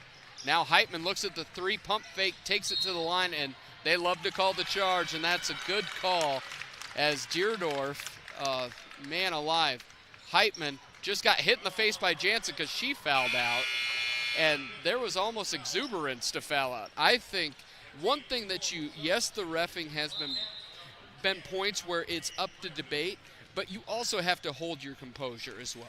Yeah, for sure. And Heitman kind of gave a woo-hoo heading to the bench as kind of that body language we've seen tonight from a few ladies, just that frustration and maybe not feeling like it's kind of the same thing like baseball. You know, you may not love the strike zone, but you have to deal with it and do your best with it, because nothing you do is going to change the fact of that's the call, right? You know? And Mallory Meyer and the fellow freshman is in. Now it's 3 freshmen for the Bobcats with senior Ellie Hughes and Kinsley Bowie. A very small bench for the Bobcats has gotten smaller as Myron is tackled, and amazing the whistle stays in the mouth with no sound. Bowie brings it across the timeline. Bobcats just need to get a bucket. 47-19. Drop down to Hughes. Hughes gets it out to Lott. Why there wasn't a layup attempt, I'm not sure. Rebound, Little Cyclones. Bringing it across is going to be Cassidy Woolner. She's knocked down some big threes earlier in this contest. Dropped off. 3-ball is a good one as number 32, Elizabeth Leamer, knocks it down. Her first 3 of the year. She now has 5 points here in the fourth. It's 50-19. Lott up, oh my gosh, up off nothing as Myron is able to get it, and she then knocks it out of bounds. Yeah, 50-19 now our score here as Ames kind of extending their lead a little bit later as we go into this one. But Bobcats have not scored a bucket in this quarter, so they're on a 3+ minute drought as of right now. But, you know, foul troubles also, I felt like, kind of shied away a few players from being aggressive as well. It really has. And the other thing is the Bobcats zone has been really lazy, and their perimeter man has been really lazy. They have not come to play with defensive intensity and allow a lot of dribble drives. Bowie gets it, pick up top with Hughes, and now she's guarded closely but able to get it back to Hildebrandt. Hildebrandt also has Franzen in her pocket, up off the glass, no good, ripped away. Woolner gets it, and here come the Little Cyclones. This is basically a freshman game at some level. Yeah. Lots of freshmen on the court. Yeah. Lining up the 3-ball, left-handed 3 is no good, and that will be from Natalia Singh. Now back up off the glass. Singh gets it again, and she's got another bucket to her name. Yeah, I know you mentioned maybe lazy. I wouldn't use it. I feel like they're like just a step too late. Like tonight, they've had the pressure and they've been scrambling everywhere, and they're just late getting out on balls as well too. I mean, I guess you could question a little bit of the effort, but you know, it's just like Ames is just that one step ahead of them all night. Man, Hildebrandt's had a lot of great opportunities. It's going to be a timeout. It's going to be an official timeout. We'll take it with it. Bobcats down big here on KFJB-TV. Forward to retirement is your time to relax. But now that it's here, turns out relaxation is overrated and you'd rather get back to work with an idea of your own. Wells Fargo Advisors can help. For more than 125 years, We've created wealth management and investment strategies aimed at achieving our clients' personal financial goals. When retirement plans change course, turn to Wells Fargo Advisors. Together, we'll go far. Wells Fargo Advisors is located at 14 East South Ridge Road in Marshalltown. Call them at 641-752-5401. They're a member SIPC. McGregor's Furniture and Mattress is your local furniture store in Marshalltown, and they are proud to support Marshalltown Bobcat Athletics. If you need a new recliner to relax in, or perhaps a new dining set for the whole family, shop McGregor's. They also have a good selection of luxurious sectional sofas. Score the mattress of your dreams with an assist from the McGregor's friendly and knowledgeable staff. You'll be the household MVP when you bring home the winning selection from McGregor's Furniture and Mattress, downtown Marshalltown. Open 7 days a week. Bobcats down 28 here, or actually 38 here. My math was hopeful, but not right. And for the Bobcats, it's going to be Ruby Buenarosto along with Mia Aguanaga, Mallory Myron, Nia Lott, and Morgan Hildebrand. Yeah, some good minutes here. We've got a running clock here to finish out the girls' game. But, yeah, you know, a frustrating night. Bobcats are going to drop to 4-6 with a loss and 0-4 in conference play. But, you know, this is a good battle here against the team in Ames. I feel like their record's a little deceiving. They played some pretty good opponents early on here at 5-5. Yeah, 4-1 at home, 3-0 in the conference, and really in the Iowa Alliance, when Ames will play a lot of their former conference mates in the CIML, it really isn't fair. They always play the hardest schedule in the Iowa Alliance. You've got to measure Ames really on what they do in conference schedule. Yeah, for sure. Yeah, they were 13-10 a year ago as they get a bucket here to extend their lead now by 40. But they were 6-2 in conference. They lost. It's not that bad. We're at 30. 30? Right? No, we're at 40. Oh yeah, my we're gosh. at 40. I am Dylan, your too math is optimistic. awful. I have tonight. optimistic math, which does not work. That's not the scientific method.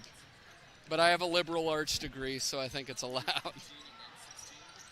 Gets it in the corner to Singh, and that's going to be Franzen dropping off over top. And now we have, again, Woolner. Woolner's had a good game. Back to Franzen, who had a couple buckets in that first half. She's guarded by Lott.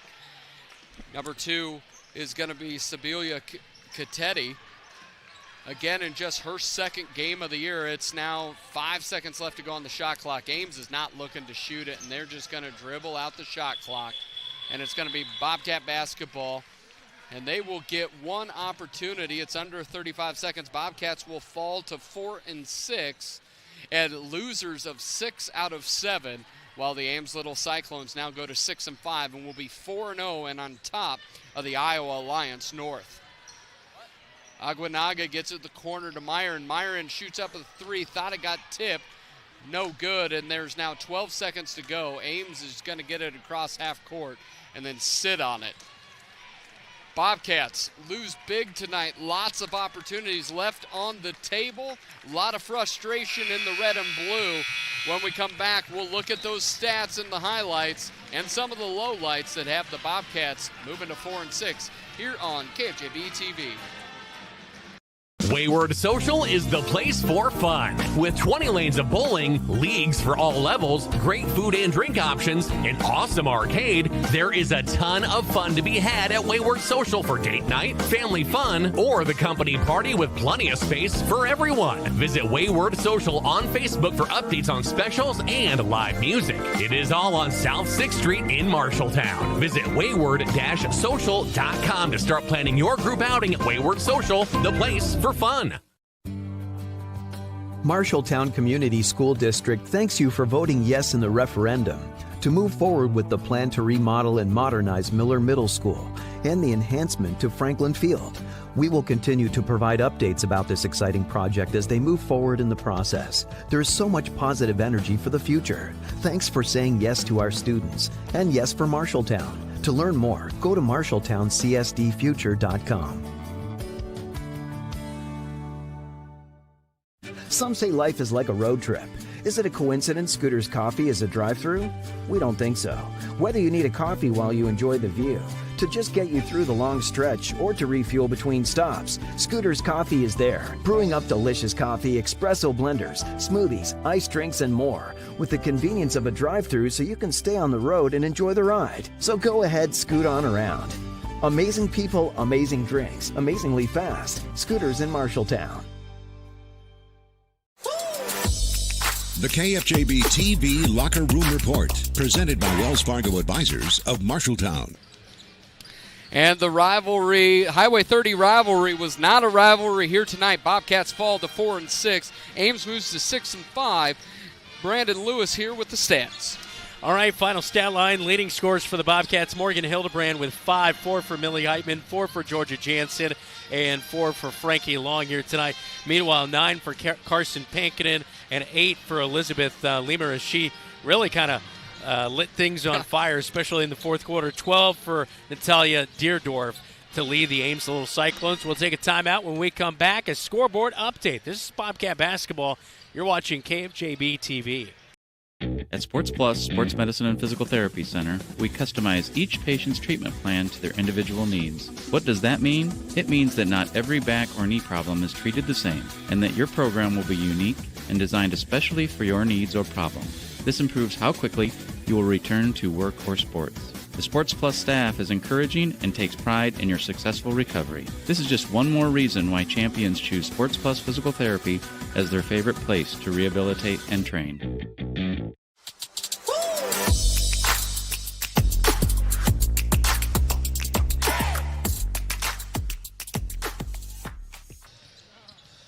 Welcome back in as the boys get ready as they're starting to warm up for the second half of our double dip here on the Highway 30 rivalry.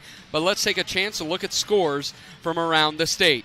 Roland Story, this is all girls action, 69, Sadell 31. Ankeny, the Hawkettes, 52, the Tigers 49. They knock off Valley. Applington Parkersburg defeats my alma mater, East Marshall, 60-16. West Marshall, Brooks number 1, his alma mater, 67 over Nevada, 37, the other Highway 30 rivalry. Dowling at the end of 3 is doubled up. Urbandale +1, 45-22 at the end of 3. Waukee Northwest 36, the Jaguars of Ankeny Centennial 29, and then a big matchup, Gladbrook-Rhinebeck, Dyke New Hartford, Gladbrook up 22-20. When we come back, we will have the Opa Grill Player of the Game. You look forward to retirement as your time to relax. But now that it's here, turns out relaxation is overrated and you'd rather get back to work with an idea of your own. Wells Fargo Advisors can help.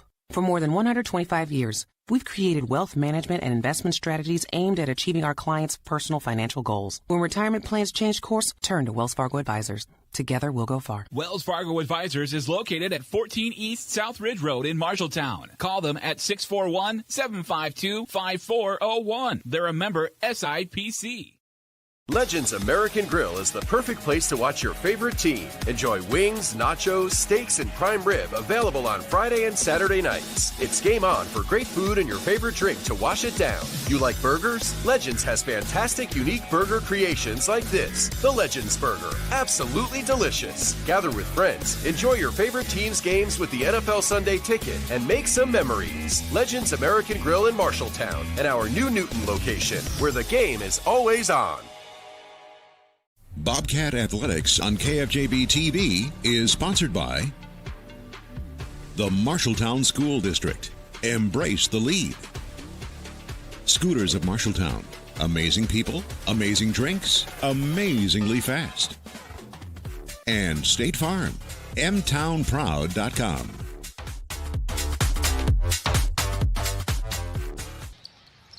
And welcome back in. There you see 18 points a game scorer Kyle Smith. But now it's time for our KFJB-TV Player of the Game presented by Oprah Grill of Marshalltown. Greek and traditional favorites. All you have to say is Opa. Well, it's going to the junior, number 23, Georgia Jansen. 4 points, couple steals, couple blocks. Really had a tough night with fouls, but she gave the Bobcats a lot of energy.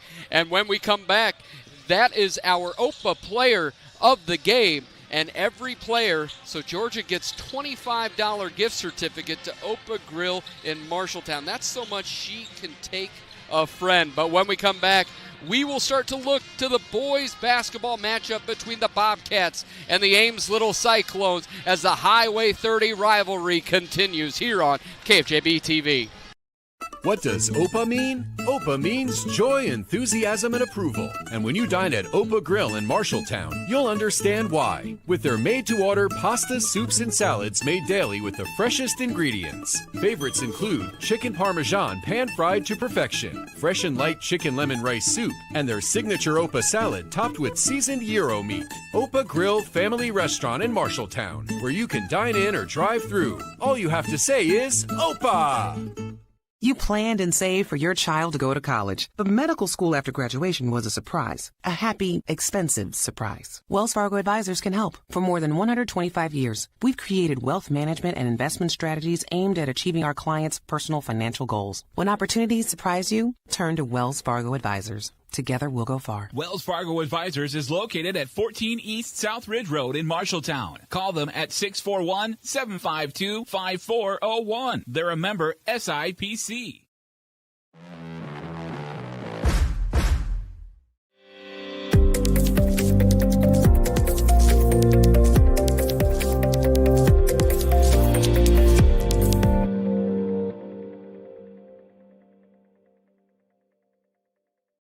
Welcome to the countdown to tip-off.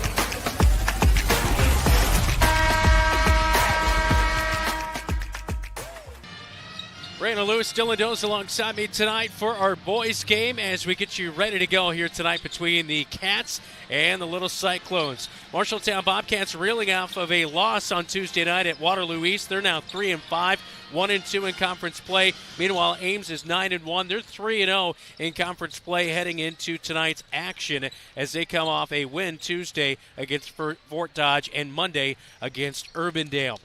Dylan, as you look at this one, what's your big thing as far as a coaching matchup? 21 years for Vance Downs. Meanwhile, for head coach Apple, he's in his 7th year. He played against a Vance Downs team when he was a Marshalltown Bobcat. Yeah, the Marshalltown Bobcats were actually the last team to beat Ames with the Doug McDermott, Harrison Barnes, and a tip-in in their sophomore year. Bobcats won, and Coach Apple was on that team. Vance Downs, for my money, maybe the best coach in the state of Iowa. Definitely the best defensive coach. This is a team that plays physical on the perimeter, long inside, and they're a team-first focus. Is they're going to play defense, and 6 of their players average 8 points or more a game. We continue with the countdown to tip-off. Our pregame chat with head coach Mike Apple is next right here on KFJB-TV. The right insurance agent can make all the difference. Assured Partners agents represent multiple insurance companies. They can pick and choose from a larger variety of outstanding insurance options. Assured Partners also handles life and health insurance and Medicare supplement coverage. With access to local, regional, and national insurance companies, Assured Partners will create policies tailored to the coverage you need. For more information, go online to assuredpartners.com/Marshalltown. Power through partnership with Assured Partners in Marshalltown, Toledo, and West Des Moines. At Greg Young Automotive, we go the extra mile for our customers across Iowa. Why do customers choose us and keep coming back? Because our commitment to exceptional service and satisfaction never wavers. With our extensive network of dealerships throughout Iowa, we leverage unbeatable pricing and offer a better inventory selection than other dealerships. Visit any of our 6 locations across the state and experience the Greg Young difference, where we'll go the extra mile for you.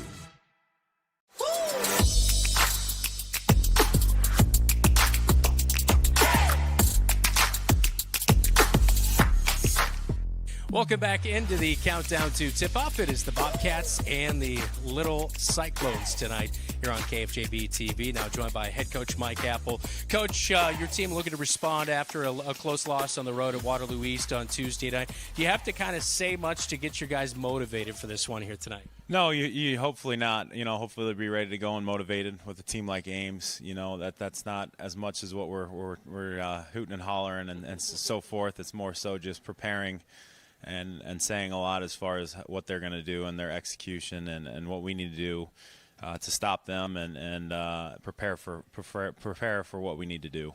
You know, in that preparation, you're preparing for the best defense in Class 4A. What do you think makes them so good on the defensive end? Well, they're athletic and long, and then they don't have any breakdowns. They're very solid defensively. They play extremely hard, and they just kind of wait for you to mess up. They wait for you to take a bad shot. They wait for you to take a quick shot. They have length, and they do a nice job of closing out that lane where there's not a lot of times where you can drive it.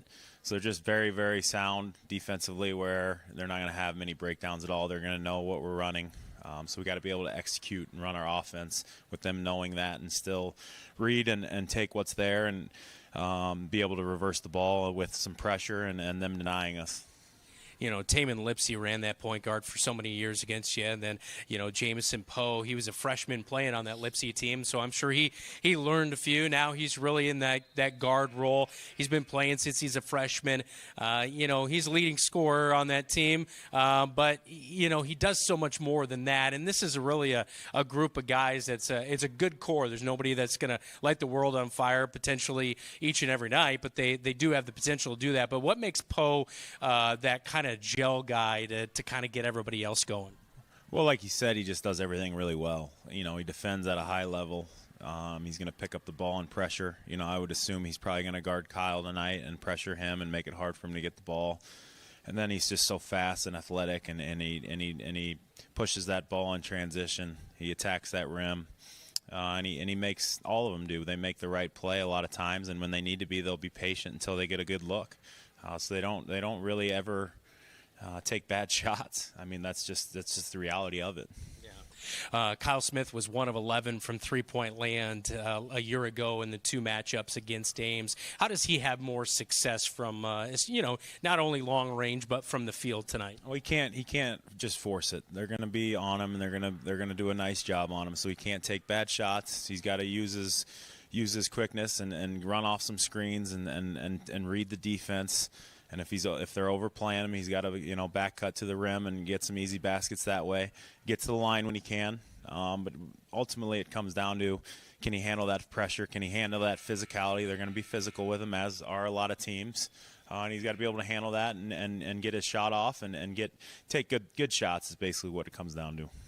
Sometimes you see in these tight-knit games and rivalry games, and when you face a team that's as aggressive as Ames, you kind of want to counter that, and sometimes you think, okay, free throws are way, you know, you're being aggressive, drawing fouls on them. How do you kind of get to the free throw stripe and maybe, you know, extend that game with the clock stopped?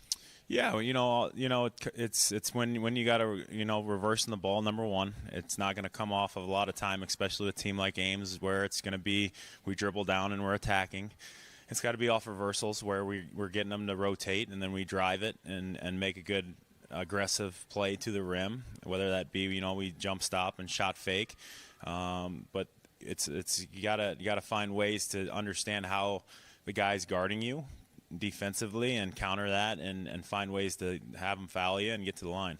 Looking forward to this one. Should be a good one. Good luck tonight, Coach. Yep, thank you. All right. That is head coach Mike Apple with us. We'll take a look at tonight's starters between the Little Cyclones and the Bobcats next right here on KFJB-TV. Make the equity in your home work for you with the home equity loan from Lennox Employees Credit Union. Crush high-interest credit card debt and make needed improvements to your home. You have the power to refinance and change your financial life. With the lower interest rate, repayment is more comfortable than paying those high credit card interest rates. The loan process is easy. See Lennox Employees Credit Union, 1004 East Main Street in Marshalltown. Member NCUA Equal Housing Lender. Online at lennoxecu.com.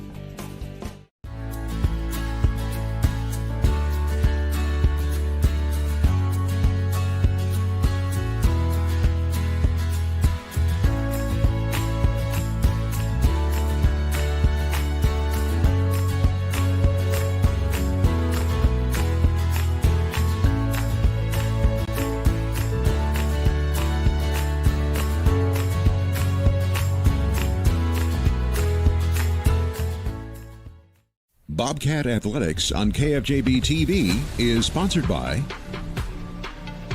Sports Plus, sportsplusTherapy.com.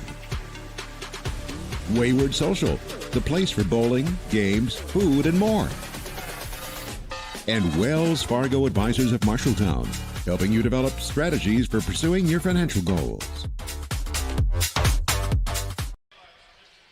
Back inside the Marshalltown Roundhouse on George Funk Court, the Little Cyclones and the Bobcats getting ready to do battle in the Conference of Champions.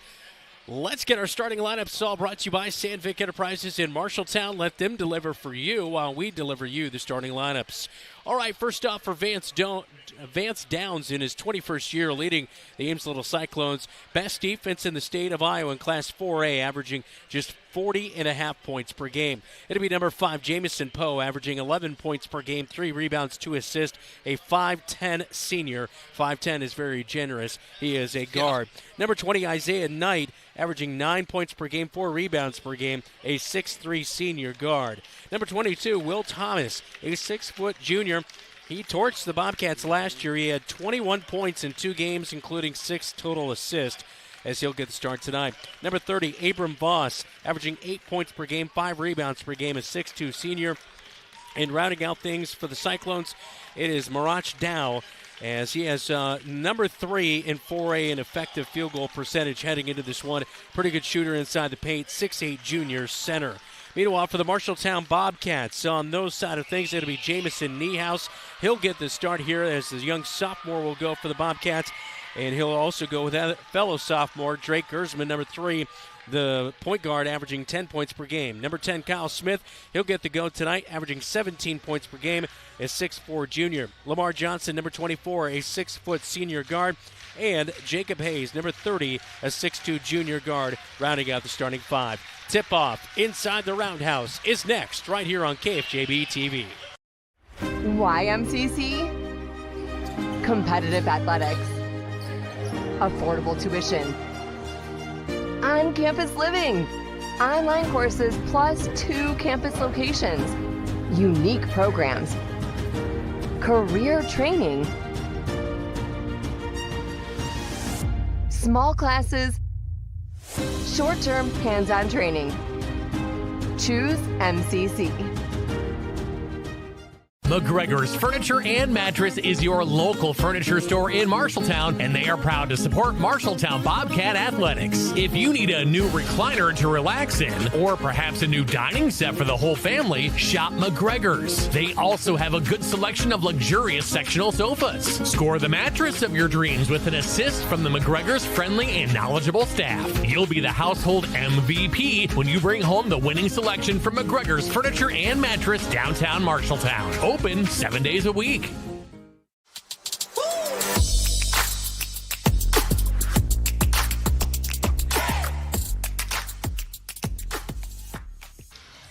Red and blue, orange and black, it's the Highway 30 rivalry. Inside the Marshalltown Roundhouse, I'm Brandon Lewis, Dylan Doze alongside me. Great to have you tuned into our coverage here tonight on KFJB-TV, as well as on Newstalk 1230 AM and 93.9 FM. Lamar Johnson will jump against Marach Dow, and Dow stands at 6'8". He'll win the opening tip as the Little Cyclones will go to work on the right side of your radio dial and your TV screen. A feed out to the near side corner. Kyle Smith picks him up. Jamison Poe on the left wing controlled it for a second. Hands up. Now to the right wing, they swing it. Fast motion for Ames. Marach Dow inside, and that is the first dunk made on the Bobcats this year. The rim has protected them all season until Dow lays one down for 2. And they put Dow in the pick and roll twice, and that lob, if the Bobcats don't switch quickly, it's going to be there all night long. An up and under play for Kyle Smith to answer. Can't hit it. Dow with that 6'8 frame, long arms, hauls in the rebound. Pretty good look for Kyle Smith there to buy some space, but couldn't knock it down. Poe drops it to Dow at the free throw line. Back out right wing. 3 pops in and out, and it drops in for Will Thomas. And that really is a big one. If Ames is going to come out and shoot, they've struggled since Lipsey's gone to be a really offensive, efficient team, but I believe this is probably their best team since Lipsey graduated, along with Corey Phillips and others. Drop it down to the right block to Kyle Smith. Has to get it out left wing to Lamar Johnson. Cuts back to Kyle Smith at the top of the key. Fakes left, goes right. Stopped at the free throw line. Finds Jacob Hayes. Wide open three. Left wing. Can't knock it down, but Lamar Johnson goes inside. Tries to get the rebound, and they say Lamar touched it last, even though Dow kind of came from behind and helped swat that thing away. It will be a little Cyclone basketball. 5-0 our go here as we are nearly a minute and a half into this one here tonight in the Roundhouse in the Highway 30 rivalry. Ames into the front court. And they drop it into Dow, and Jacob Hayes guarding behind him, and they'll say a push on number 30, Jacob Hayes for the Cats. First team foul, first personal foul, 6:15 first quarter. And really, Dow is a lot like the now you'll see it, the rim runners in the NBA. He's a dunk first guy, does not have a real great low post game beyond that. Jacob's just got to play him straight up. Isaiah Knight at the top of the key. Didn't see a whole lot of him last year. A little bit of a new face. A straight on three. Drops off the front of the iron. No good. Niehaus with the rebound.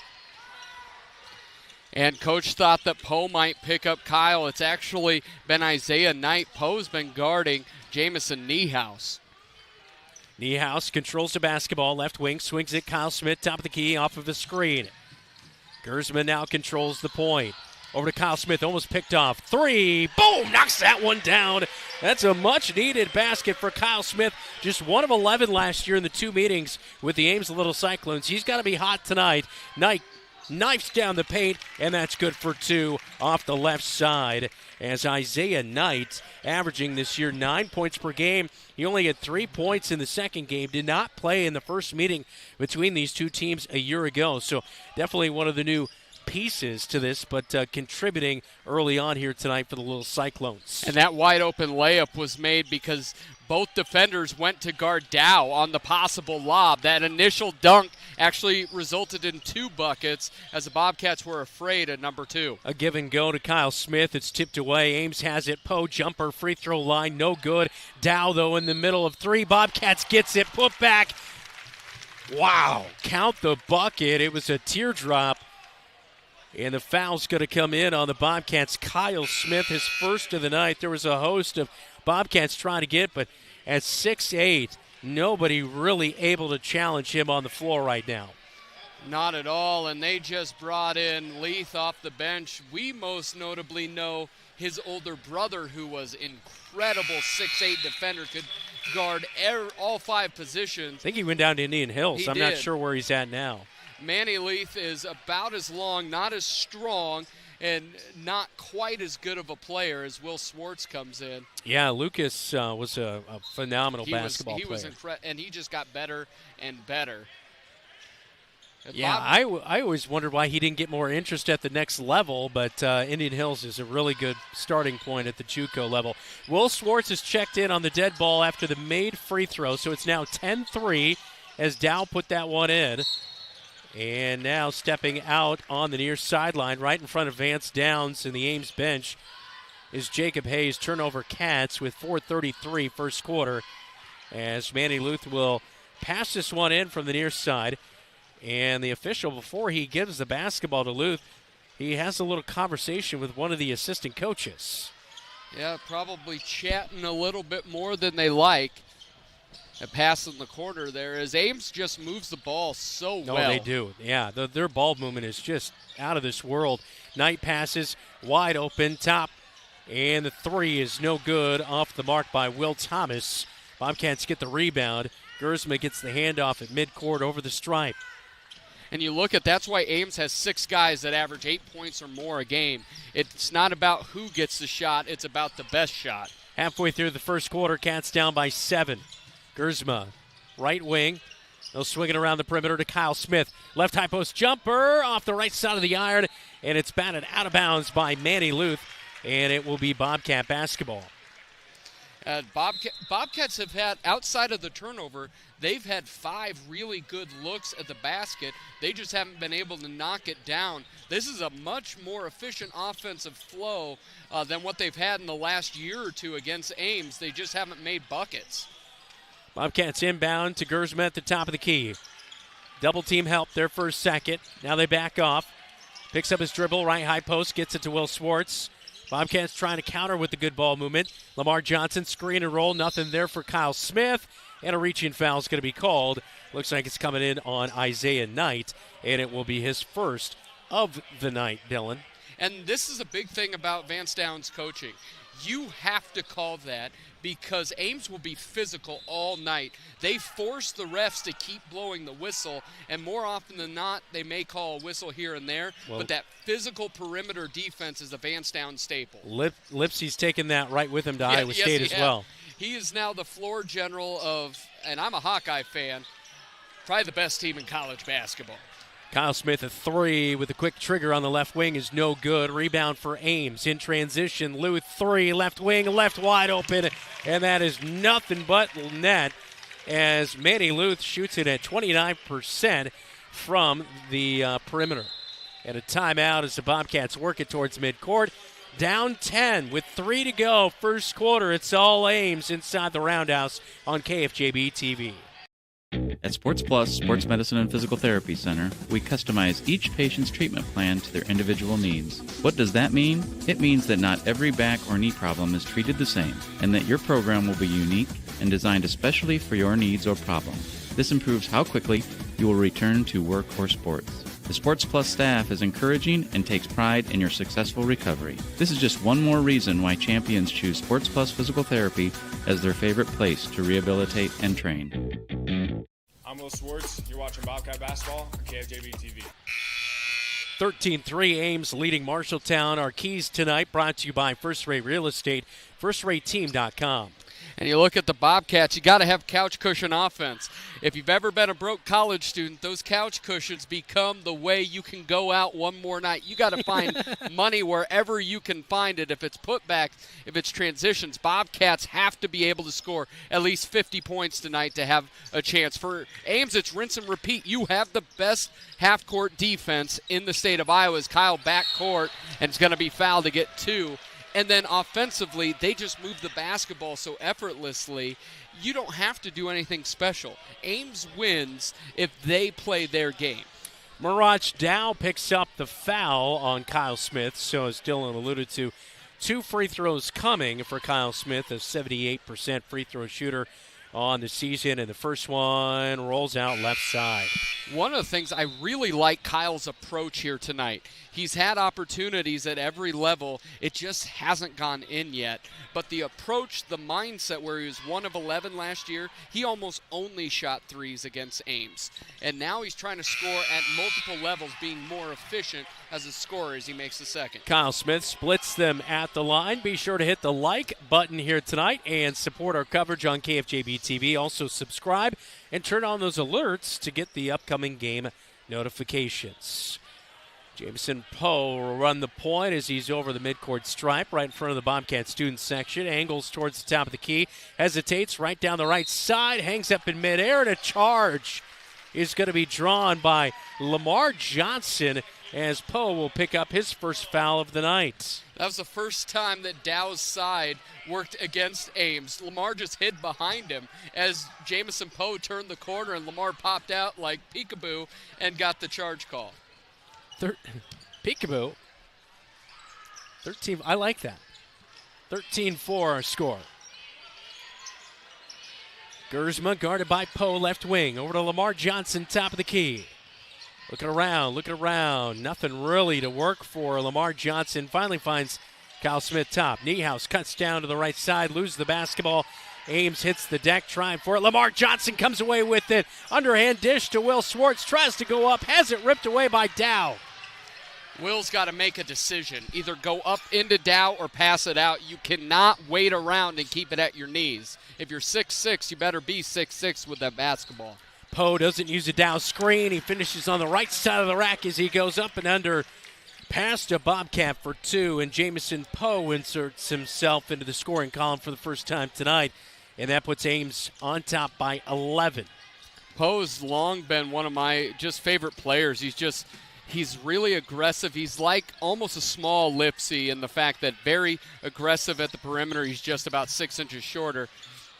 Kyle Smith forces a 3. Didn't have a great look there from the right wing. Poe has the basketball quickly down court, and they're going to call a foul as he gave that little head fake as Niehaus kind of reached in there. Maybe bought a foul from the official trailing from behind. Yeah, I believe it was the Golden Globes that were on last weekend, and really just that little bit of, like you said, the little bit of acting. If you get a bump, exaggerate it. Smart move by Poe. Taking a look at the replay, yeah, that was definitely not a foul, but 15-4 our score. Ames with the basketball on the right side, right in front of the Bobcat bench. They'll inbound. Will Thomas has it, feeds it inside, and he's going to draw himself a foul. I almost thought he was maybe looking to pass there, but they say he went up for the shot, and the foul's going to come in on Drake Gersma, his first of the night, and this will send Will Thomas to the line. I didn't see it.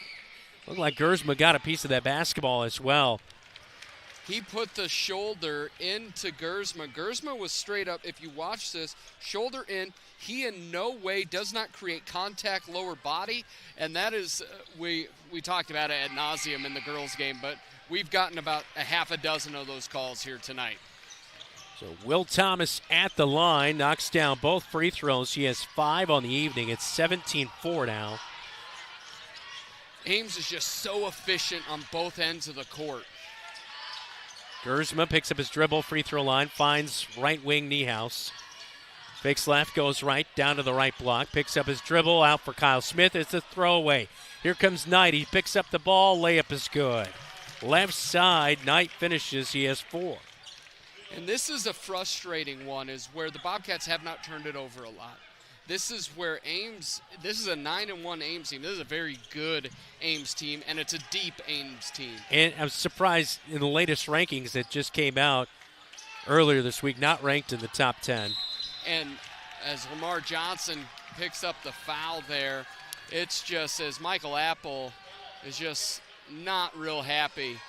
He's just kind of glaring a little bit, and he's set an illegal screen to Lamar Johnson on Will Thomas.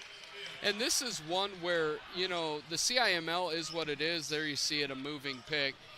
But Ames, I believe, over the last 20 years has proven the right to almost, especially on the basketball court, to be looped in, brought in with how you view the Des Moines schools, just because they've been consistently really good. Shot clock is out. Final 5 seconds of the first quarter. Pass out near side corner, 3 as the buzzer sounds, no good. Off the mark for Isaiah Knight, and that's how we end the opening quarter. It's 19-4. Ames Little Cyclones leading the Highway 30 rivalry on KFJB-TV.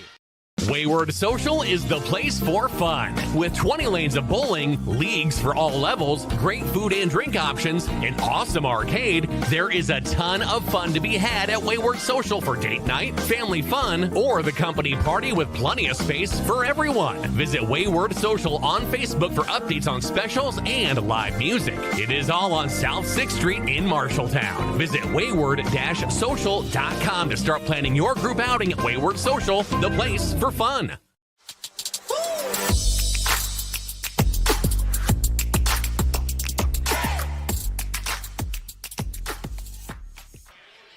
Well, a good one in the Conference of Champions here tonight. The Bobcats looking to hopefully get themselves back into it, as well as even David Braga, who is not on the crew here tonight. Dylan, are you frozen? What's going on there? I am. I can't see the monitor, but I'm that excited. I am frozen, paralyzed by excitement. R.I.P. Bill Walton. We love him here at KFJB-TV. Gone but not forgotten. That is for sure. All right, so there was a foul at the end there of the opening quarter as Brandon Johnson, who had checked in, he picks up a foul on a push from behind on a rebound attempt. And if this was Bobcats NBA level, we would have had to. Yeah, they did. They gave a little bit of time back to the Bobcats. And we'll reset with 8 minutes on the clock. So we're going to have another brief timeout here as we played that final shot. We'll take another timeout. All right, second quarter and a scoreboard update when we come back. This is Bobcat Basketball. You're watching KFJB-TV. You're an empty nester closing in on that retirement property. Chances are your plans didn't include mom moving in, but life happens and you do the right thing. Wells Fargo Advisors can help. For more than 125 years, we've created wealth management and investment strategies aimed at achieving our clients' personal financial goals. When retirement means caring for yourself and a loved one, turn to Wells Fargo Advisors. Together, we'll go far. Wells Fargo Advisors is located at 14 East South Ridge Road in Marshalltown. Call them at 641-752-5401. They're a member SIPC. I'm Levi Bell, and you're watching KFJB-TV. Down 19-4, the Bobcats trailing as we enter the second quarter. Scoreboard update here on KFJB-TV. End of the first, Nevada in the other Highway 30 rivalry up 21-9 on West Marshall. Ankeny 21, Valley 16, Dowling 17 at the end of one, Urbandale 8, Roosevelt over Hoover at the end of one, 27-11, and Applington Parkersburg 22, East Marshall 14. Bobcats in their all-white uniforms will get the basketball to start the second quarter as Gersma picks up his dribble. Kind of out in the corner near the top. It's it to Kyle Smith. Now Lamar Johnson back to Gersma. Looking to drop it in, and they're going to call a hold on the backside. Isaiah Knight will pick up his third foul of the night as he was guarding Kyle Smith, who was trying to post up on the right block. And the Bobcats really struggled at East on Tuesday night. They scored 9 points combined in that first and third quarter. They scored 33 combined in that second and fourth. Bobcats have to have a similar output in the second quarter here to get back into this one. Lamar Johnson, left wing with the basketball, drives inside into the paint against Brandon Johnson, puts it up off the rack, no good. Lamar Johnson hustles for the rebound. It's going to be off of Ames and staying with the Bobcats. Last touch by Will Thomas out here outside the left wing, but Lamar Johnson showing exceptional hustle after the miss inside.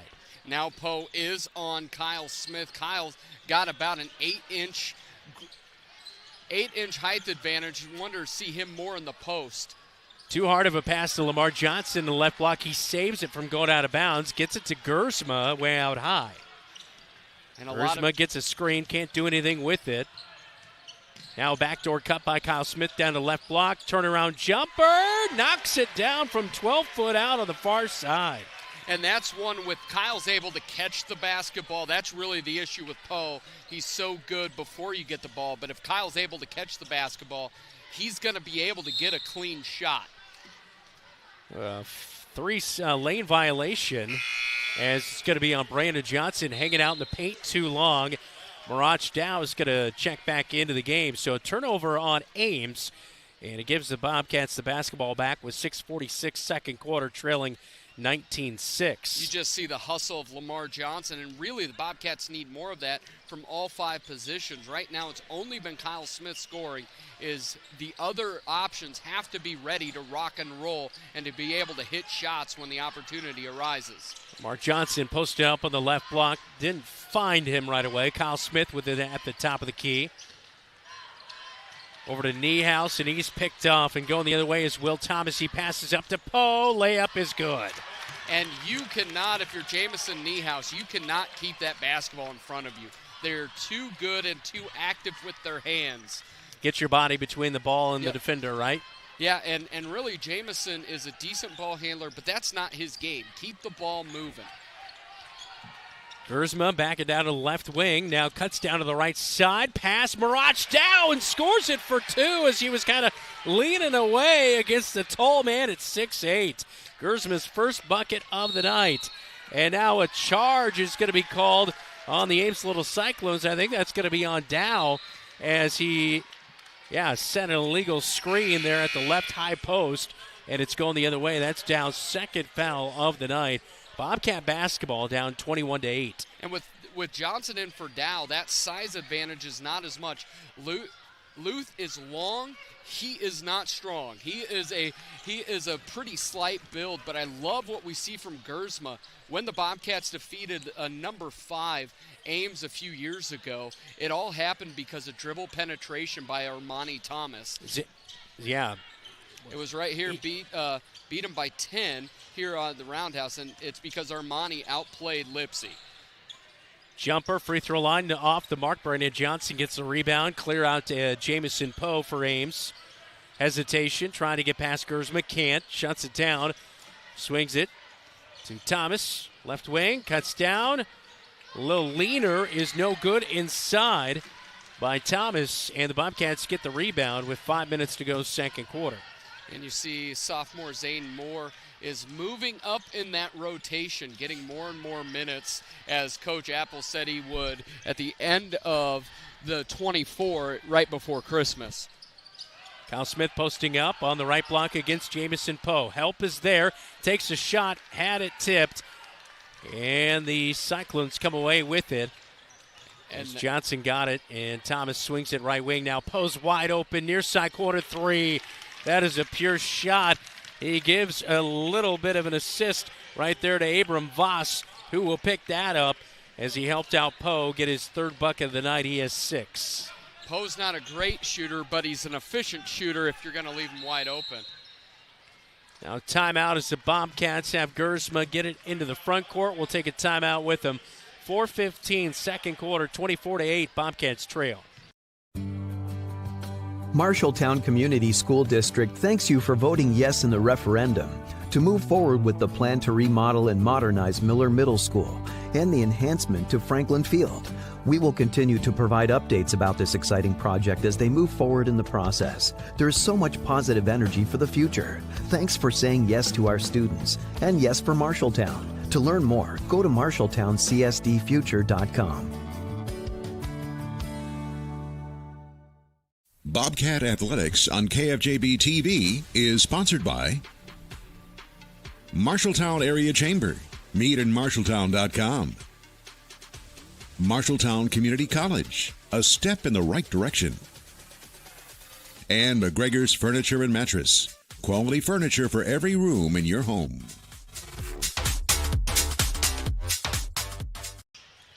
Head coach Mike Apple wanted the timeout, took it there as we approach the halfway point of the second quarter.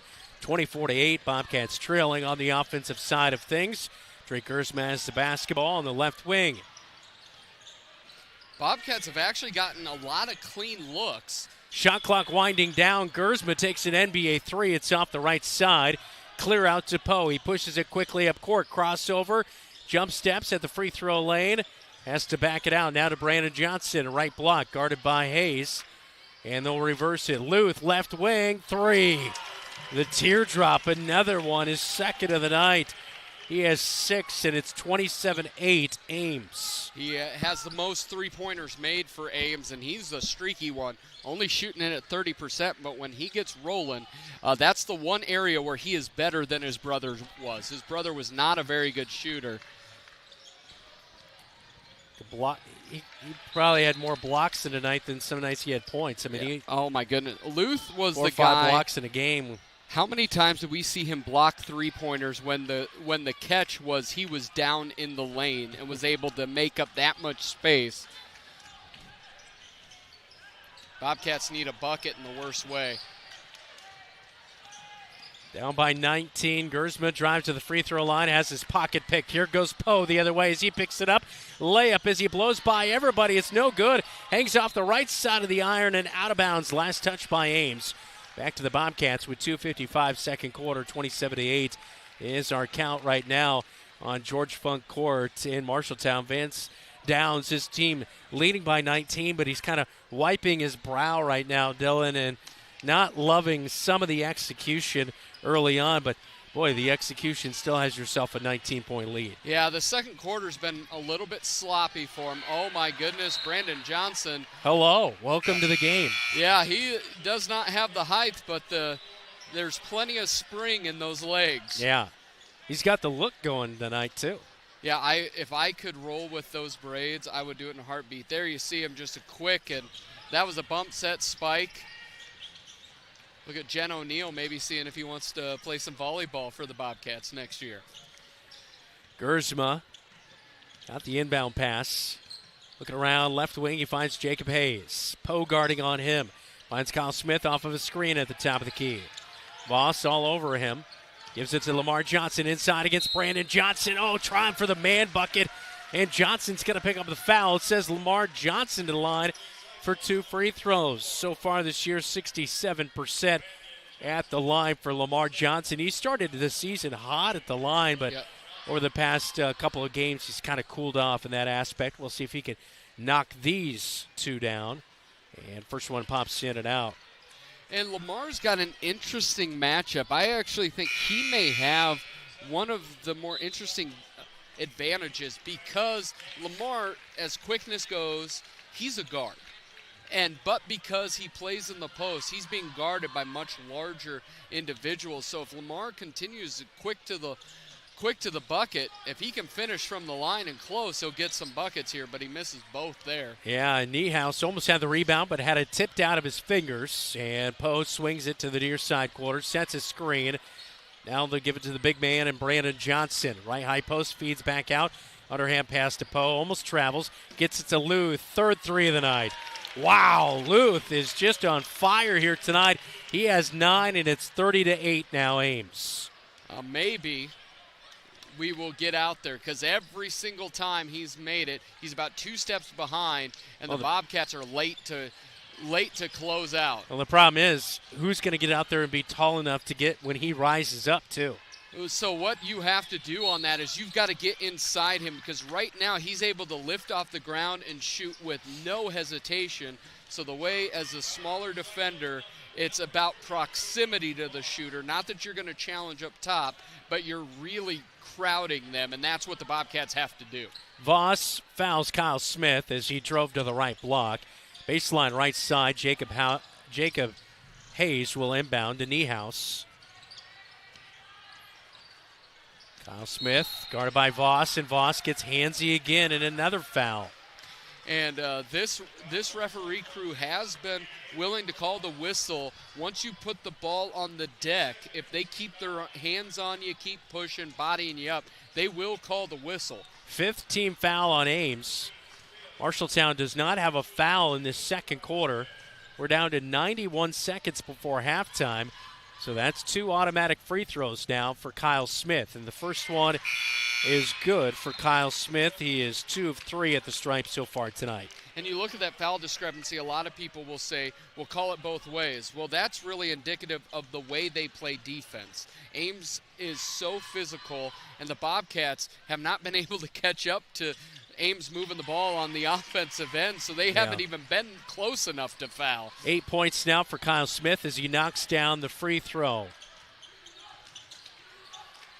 Ames into the front court. Brandon Johnson has to snag a pass away. Gets it to Poe, now to Luth. Way up high. Bobcats watching here as Ames almost playing just a little bit of keep away to drain some time before halftime. Yeah, a little 3-man weave on the top side. Now it's time to go. 5 seconds on the shot clock. Feed to Poe, far side corner, 3. Off the right side of the iron, Niehaus. Got the rebound, clear out to Kyle Smith. He'll drive, hesitate, pick up his dribble, back to Niehaus. Now to Gersma. Gersma, free throw line jumper. Might have had his arm tipped on the way up. No call right there. Shots off the mark. And a 5-second difference between the game clock and the shot clock as Vance Downs gives the signal for the offense as Will Thomas running the point. Gets it to Luth. A bounce pass over to Poe, left wing.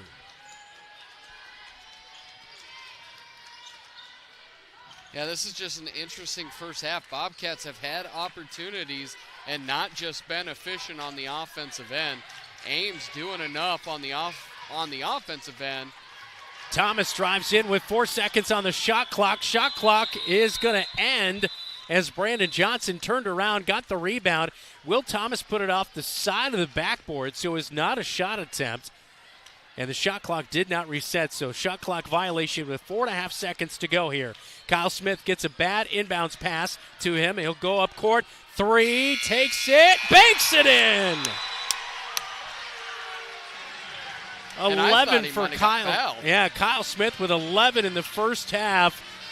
It's all Ames, though, 30-13. But maybe that bucket can inspire the Bobcats in the second half.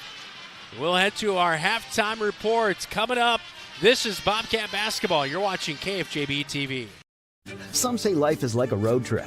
Is it a coincidence Scooter's Coffee is a drive-thru? We don't think so. Whether you need a coffee while you enjoy the view, to just get you through the long stretch, or to refuel between stops, Scooter's Coffee is there, brewing up delicious coffee, espresso blenders, smoothies, iced drinks, and more, with the convenience of a drive-thru so you can stay on the road and enjoy the ride. So go ahead, scoot on around. Amazing people, amazing drinks, amazingly fast. Scooters in Marshalltown. The right insurance agent can make all the difference. Assured Partners agents represent multiple insurance companies. They can pick and choose from a larger variety of outstanding insurance options. Assured Partners also handles life and health insurance and Medicare supplement coverage. With access to local, regional, and national insurance companies, Assured Partners will create policies tailored to the coverage you need. For more information, go online to assuredpartners.com/Marshalltown. Power through partnership with Assured Partners in Marshalltown, Toledo, and West Des Moines.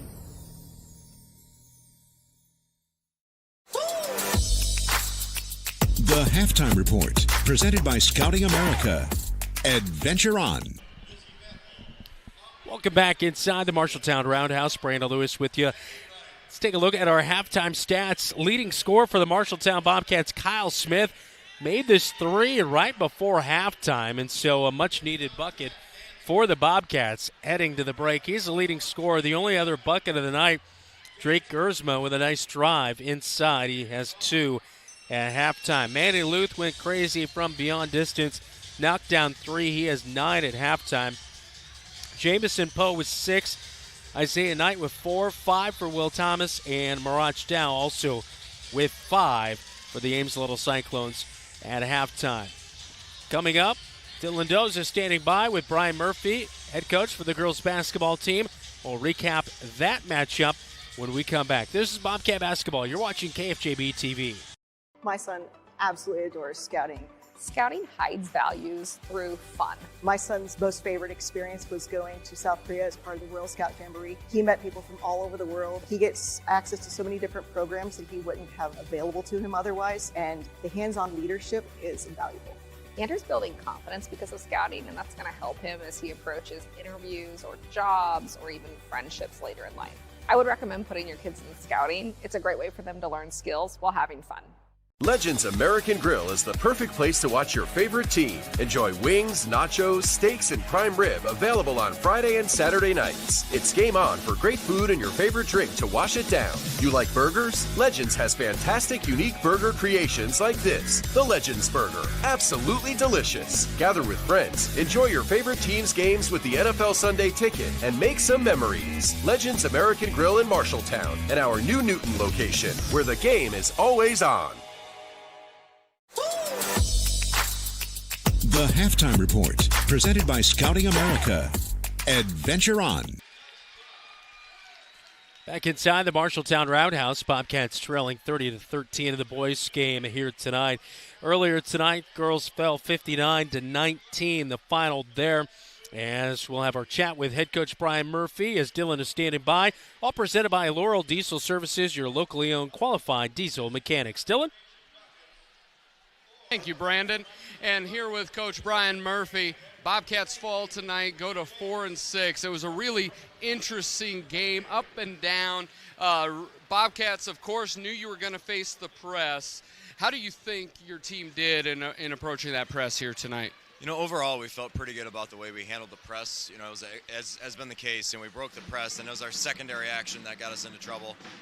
You know, once again, we dug ourselves a big hole where we were down 4-16 going in the first quarter, or at the end of the first quarter, but then we cut it back, and suddenly it's 12-20. We had outscored them for most of that second quarter until they hit a couple threes. So, you know, it's one of those things where, once again, if we just hit a couple of early shots, we just got to get those going to get our momentum going. And it really, at offensive end, there was a little bit more aggressive play. Most notably, I thought Morgan Hildebrand and then the Opa Grill player of the game, Georgia Jansen, started to get something going offensively.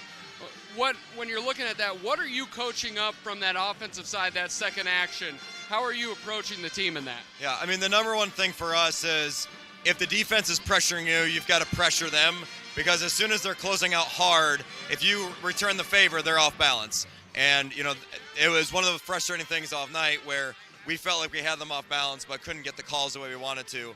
And so that was one of those things where you just keep coaching them, say, keep attacking, and hoping to get the call at some point. And it will be interesting when you guys look at film. I think the girls will see if they would have just looked ahead. There was layups quite often after you were breaking that. But did talk about it. Tonight was a bit of a frustrating night from whistles. You can't control whistles, but how do you help those young ladies keep composure? Because it was tough with the whistles here tonight. A lot of foul troubles on some phantom calls. Yeah, no, and we had 3 starters fall out in the third quarter, which I think is a first for my entire coaching career. And as we told the girls in the locker room, there is a point in a game where you just have to ignore the game or ignore the score and play the game, because it is really frustrating when the press element of the game is officiated differently than the half court element, where they're calling hand checks on one end, which is fine, but then the same hand checks are there all day. And so at the end of the day, it's not officiating didn't decide the outcome, but it certainly didn't make our job any easier. Thank you very much, Brian. And again, Bobcats fall, go to 4-6. Ames goes to 6-5. When we come back, we will have the adjustments to the second half. When Mike Overton moved to Laurel, Iowa, he had a vision to have a diesel repair shop that would support his growing family and passion for working on diesel engines. Being part of the East Marshall community means ensuring that farmers, truck drivers, and businesses run smoothly. With a large building and state-of-the-art equipment, Laurel Diesel Services is always up for a challenge. When your farm trucks, semis, or other diesel equipment requires maintenance or the occasional repair, take it to Laurel Diesel Services. At Greg Young Automotive, we go the extra mile for our customers across Iowa. Why do customers choose us and keep coming back? Because our commitment to exceptional service and satisfaction never wavers. With our extensive network of dealerships throughout Iowa, we leverage unbeatable pricing and offer a better inventory selection than other dealerships. Visit any of our 6 locations across the state and experience the Greg Young difference, where we'll go the extra mile for you. Bobcat Athletics on KFJB-TV is sponsored by Assured Partners, power through partnership. Greg Young Chevrolet of Marshalltown. Drive with Greg Young and experience top auto service and selection. And Lennox Employees Credit Union, LennoxECU.com.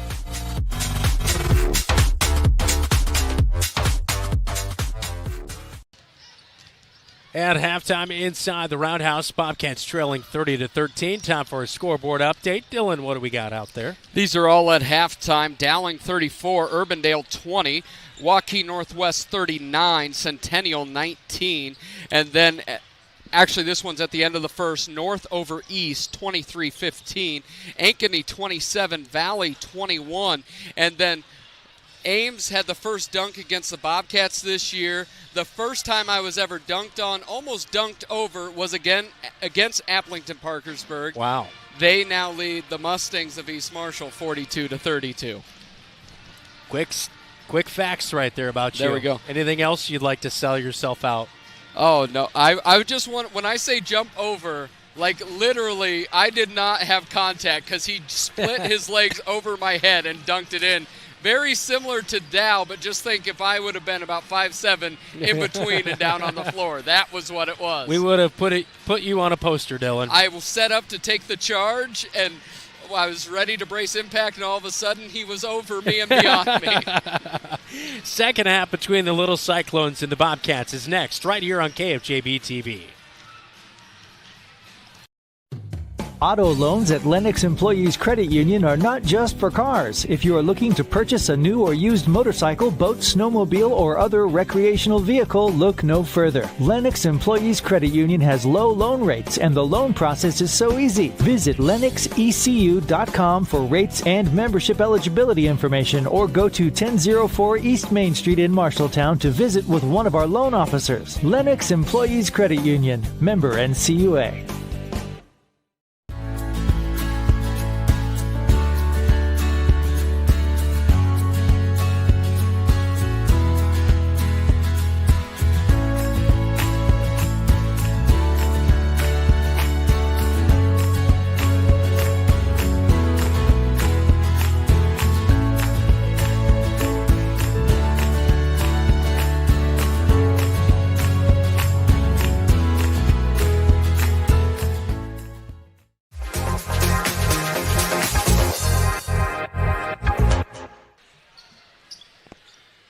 Well, the Bobcats currently down by 17 at the break, and we start the second half as Ames will have the basketball in their black uniforms here tonight. Bobcats in their all white in the Highway 30 rivalry. Jamison Poe drops it into Marshalltown, who had that highlight dunk, which we just saw in the first half a short time ago. Good defensive rotation from the Bobcats. Wow, even better move, though, inside, dropping it in, Isaiah Knight. As Isaiah Knight now has 6 points here this evening. It's just a good move, even though the defense was fairly there in good position. And this is where the Bobcats, Kyle had 11 of our 13. Other people have to be aggressive with their shot. If it's open, you got to take it. I see Gersma needing to be aggressive offensively as well as he gets his second bucket of the night. And right on cue as he goes to the left block, the turnaround jumper is good. Poe catches it up in transition, dumps it off Voss. Wow, the reverse layup underneath is good as Abram Voss finds his first bucket of the night. 34-15 Ames as we are under 7 minutes to go third quarter. And they've been playing a lot of years together, and they were just on a string there, working in harmony. A little bit of space for Kyle Smith. Can't get the three to go from the left wing. Voss with the rebound, outlet to Poe. Dishes out far side corner and a drive on the baseline. Kyle Smith late there on the defensive help, and Isaiah Knight has 8 on the night as he has 2 quick buckets here in the second half. The one thing you cannot do when you get it in the corner is allow him to drive baseline. You have no help there. And Kyle just got blown past. It's now a 21-point lead. Bobcats working along the perimeter. Gersma dribbles to left high post, spin move at the free throw line. Gets caught up against 3. Ames Little Cyclones puts a shot up off the back of the iron. Dow with the rebound. Quick clear out. Ames goes inside. Kyle Smith is going to be called with a blocking foul as Isaiah Knight having a night. He has 10 points, and he's going to go to the line for the and one. That'll be the second foul of this evening for Kyle Smith. Yeah, Kyle just didn't get there soon enough.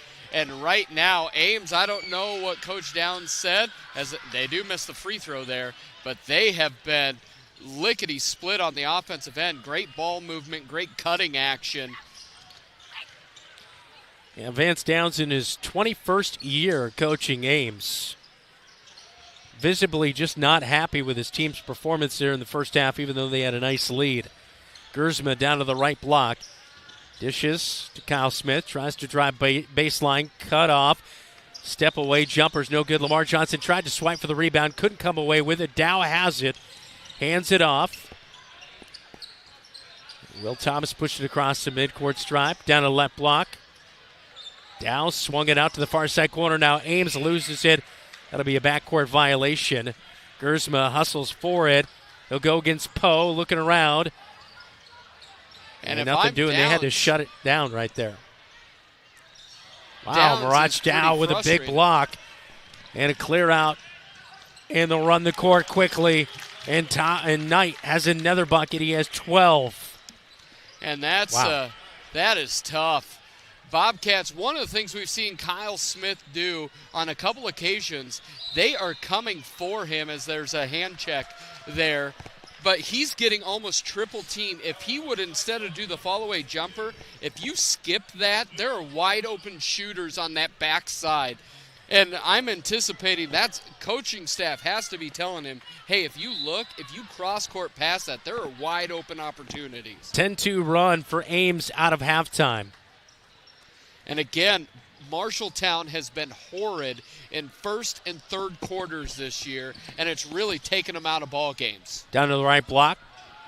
Bobcats get it to Kyle Smith, and a foul and a reach-in by Isaiah Knight.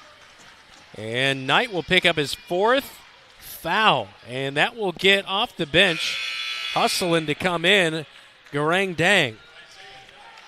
The scoreboard says it is his 3rd, and what he got called, he's questioning, but what he got called, he repositioned himself into Kyle, and it was a bump, and that's what he got called with. That's right. He does have 3. I accidentally marked him down when I thought it was on him, and actually the foul was on Marshalltown earlier. So, yeah, just 3 for Knight, but still he has to check out of the game. Kyle Smith, right block. triple team. Gets it to Lamar Johnson. Pass Dow, but finishes short on the right side as Dow gets the rebound and the clear out to Knight. Far side, he'll bring it up. Top of the key, Poe picks up the basketball. Turnaround, buys a little space. Jumper's no good. Kyle Smith with the rebound. He'll push it on the far side by the Bobcats script. And as he gets into the front court, head coach Mike Apple wants a timeout. We are exactly halfway through the third. 4 minutes to go. 40-15. Ames all over Marshalltown. YMCC. Competitive athletics. Affordable tuition. On-campus living. Online courses plus 2 campus locations. Unique programs. Career training. Small classes. Short-term hands-on training. Choose MCC. Hey, it's Ellie Hughes and you're watching KFJB-TV.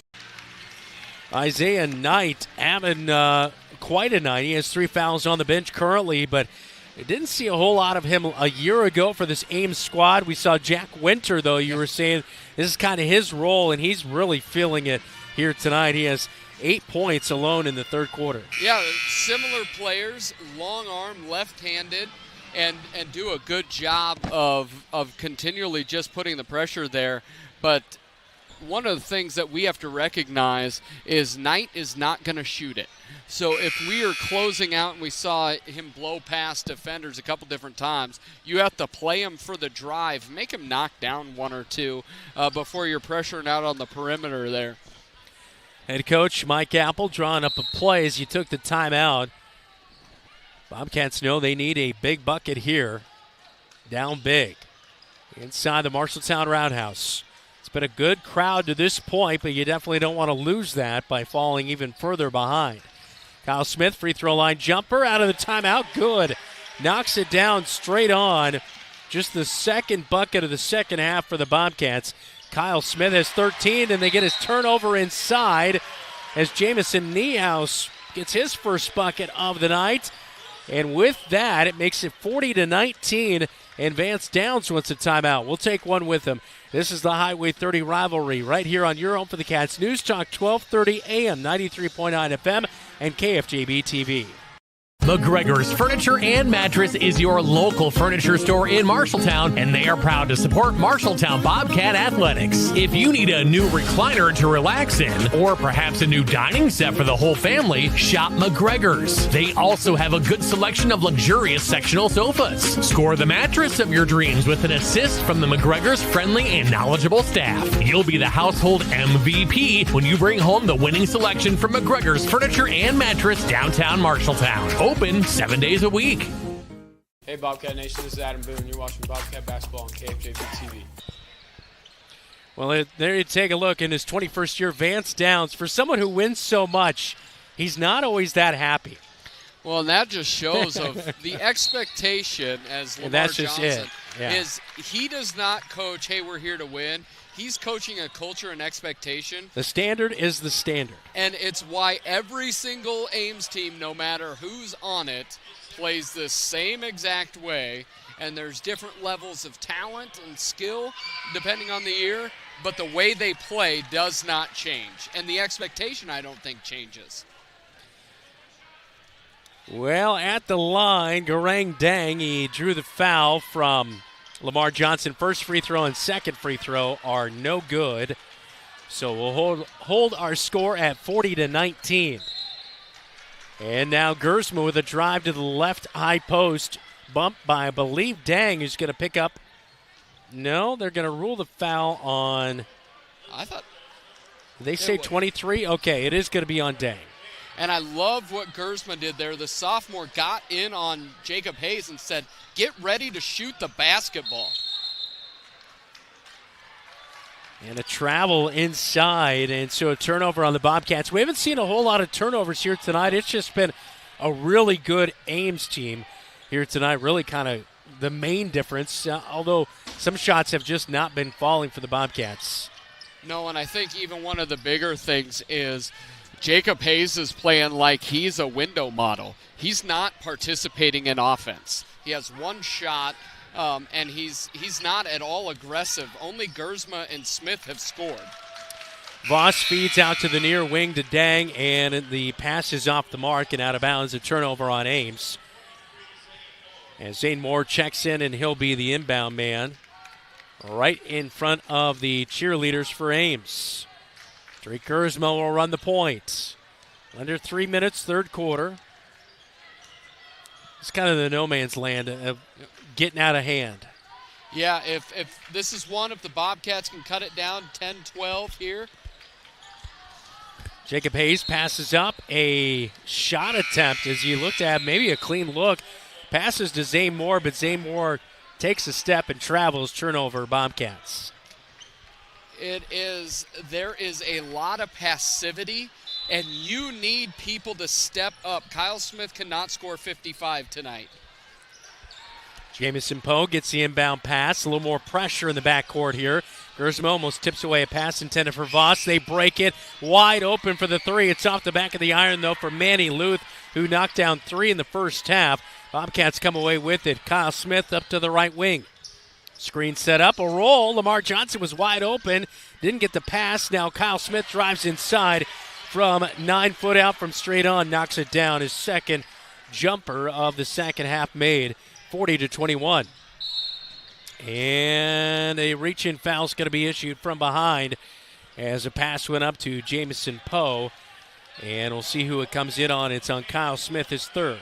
One thing, Kyle Smith, that you can show the growth as an offensive player in this game. Last year, he was 1 of 11 from 3, did nothing else. Tonight, he's been able to score at different levels. He has 17, game-high 17. He just does not have anybody else carrying any water on the offensive end. 40-21. Ames has it in the front courts. Feed to Poe, fakes the shot, drives baseline, kicks out, wide open. Knight, top of the key, 3. Pops in and out. Smith with the rebound. Up the far side, right in front of the student section. A 3 to try to answer. Pops in and out as well. And a rebound inside by Manny Luth. Feeds out to the far side. Here comes Thomas. Feeds to Voss, and Voss with the baseline runner. He's good. Voss hasn't done a lot, but he's made his 2 layups here in the third quarter. He has 4. It's 42-21. Third time Kyle's been burned baseline on the same exact transition pass to the corner. And Voss knocks away a Gersma pass intended for Kyle Smith on the right wing. Goes into the Bobcats bench, and Kyle Smith will inbound it here as he stands right by head coach Mike Apple. Gersma gets the inbound with 15 on the shot clock now. Right wing, Jacob Hayes has it. Dribbles out, finds Zane Moore top. Back to Gersma now, left wing. 1 minute to go in this third quarter. Gersma to the free throw line. An awkward-looking jumper is no good, a little strong. And Ames quickly in transition as Manny Luth gets the feed. Layup is, they're going to count that, Dylan? They're going to count it, and they're going to call the phantom bump. And Drake Gersma's lucky he probably didn't get a technical, but it is that backside call that they keep calling, and it's just a bad angle to call that. So they count the bucket and the and one, and Manny Luth for the conversion on the three-point play. 80% free throw shooter. And isn't that, maybe a slight tap on the forehead right there. 45-21, 39 seconds to go, third quarter, as Manny Luth knocks down the free throw. So technically, all of his made buckets tonight are threes, and Kyle Smith makes a 3 from the right wing. As we get ready to close out the third quarter, he ended the second quarter with a big 3, but the Bobcats need more than that. Voss in transition gets the underhand pass on the left block, and he has another layup. He has 6 tonight, all in this third quarter. And it looks like the Bobcats will play for the final shot as we approach 10 seconds. Voss is what everybody wants. He doesn't need the ball, but always makes the right play. Gersma top of the key, 3 with a hand in his face off the left side is no good. Ames puts up a shot late. It'll hit the shot clock, but that's how we head to the fourth quarter. 47-24, Ames leading inside the Roundhouse in the Highway 30 rivalry right here on KFJB-TV. At Sports Plus Sports Medicine and Physical Therapy Center, we customize each patient's treatment plan to their individual needs. What does that mean? It means that not every back or knee problem is treated the same, and that your program will be unique and designed especially for your needs or problem. This improves how quickly you will return to work or sports.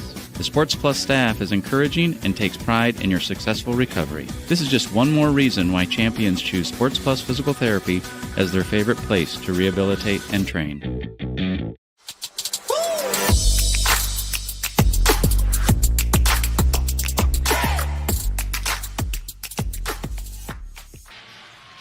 47-24 scores. Ames leads it inside the roundhouse. Time for a scoreboard update. Dylan, what scores do we have out there? We're going to give you the CFP matchup. Ohio State taking on Texas. Ohio State up 14-7 just into the second half. Ohio State in Texas territory, seeing if they can extend that lead. This is a final. Nevada beats West Marshall by 33, 76-43. Applington Parkersburg 54, East Marshall 45. That's at the end of 3. Ankeny 42, Valley 37, end of 3. And also at the end of 3, Waukee Northwest 62, Ankeny Centennial 26. Waukee Northwest looking good. You see the Notre Dame game last night? Man, that was a phenomenal game. I watched the first 3 quarters and then fell asleep. And Notre Dame winning it with a field goal, 27-24 there at the end, but terrible pick by Aller near the end zone last night. Bobcats down big here tonight. It's been all Kyle Smith. He has 20 of the Bobcats' 24 points. Gersma with a 2-point bucket and Niehaus with 2. Kyle Smith drives down to the right block. A little scoop and scores strong. No good. Ames gets the basketball back, loses it at midcourt. Niehaus picks it up. Gets it to Gersma, top, hesitates, drives. Tried to buy a little room between him, the basket, and Brandon Johnson. Johnson's going to pick up a foul, and Gersma's going to go to the line for 2 free throws. That'll be the 3rd of the night on Brandon Johnson. One thing I will say about Drake, he's been aggressive at moments offensively as the game has gone on, as he misses that first free throw. But you like to see he's got a lot of swagger and a lot of fire. Now you just need to see that move from fire to efficiency.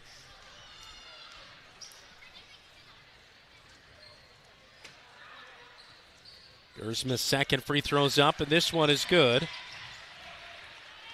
47-25 after the made free throw now. And all black and orange from the get-go here tonight.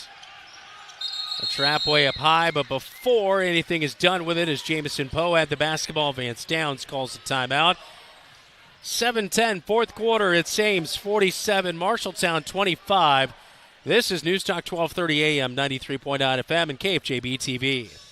You look forward to retirement as your time to relax. But now that it's here, turns out relaxation is overrated, and you'd rather get back to work with an idea of your own. Wells Fargo Advisors can help. For more than 125 years, we've created wealth management and investment strategies aimed at achieving our clients' personal financial goals. When retirement plans change course, turn to Wells Fargo Advisors. Together, we'll go far. Wells Fargo Advisors is located at 14 East South Ridge Road in Marshalltown. Call them at 641-752-5401. They're a member SIPC.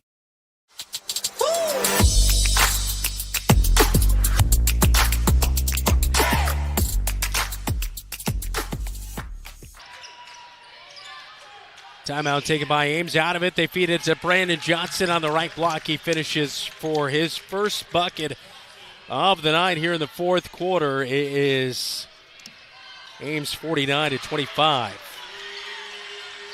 But a 3 to answer for the Bobcats, and Jacob Hayes inserts himself into the scoring column for the first time tonight.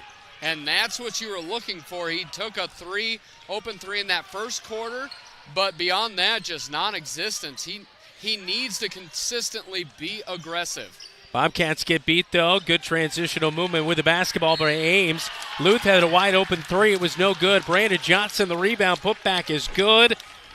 And he's headed to the free throw line for the and one. And that all happened because Johnson was able to get inside of Jacob because Jacob was looking out at the 3 ball and didn't look to put a butt in the gut. Brandon Johnson on the season, a 75% free throw shooter. Free throws up, and the and one is good. 5 on the night for Brandon Johnson. 52-28. Bobcats into the front court quickly with Kyle Smith. Looking around for some room. A little give and go. Jacob Hayes down to the left block for 2. And Hayes now with 5 points, all coming here in the fourth quarter. And I think why I'm a little rough on him is he has this ability on the offensive end to do that. Marach Dow inside of the right block misses. Bobcats come away with the rebound. Niehaus pushes it up court. Jacob Hayes to the left wing. Guarded by Brandon Johnson. Finds Kyle Smith. Spin move at the free throw line. Lost his balance, gathers it back in, finds Gersma right wing. Yeah, Niehaus just kind of got in his way. Gersma trying to find Lamar Johnson, but it's tipped away. Brandon Johnson has it. And he'll slow things down. The big man not feeling too comfortable with the basketball in his hands, but now he is. Dow finds him wide open, all by himself, and it's a career fourth quarter for Brandon Johnson, 7 points. Yeah, Bobcats got caught with 2 defenders up at Dow at the free throw line. Johnson able to leak to the hoop all by himself. Kyle Smith lost his balance again. They feed to Jacob Hayes. 3 is off the right side of the iron as Dow comes away with the rebound. He'll hand off to Thomas. Got it to Knight. Now back to Thomas. Now to Dow, top of the key. And they will check as Will Thomas has the basketball. Over to Knight, right wing. To the free throw line. Now Brandon Johnson quickly inside to Dow and held. Put up a shot, but the foul will come on the floor. It's going to be against Jacob Hayes. And I think when the Bobcats look at film and they plan to face Ames again, I think really the way you defend Dow on the block is just your goal is to push him as far away. He does not have like a skilled low post game. It's dunk or layup. Just keep him outside of the lane and try not to foul. So Ames with the basketball, a drive in, and it's in and off the rack. Isaiah Knight with an inside shot from the left block is no good. Kyle Smith, a little crossover move, buys some room at the top of the key. 3 is in and out, no good. Oh, I thought that was in.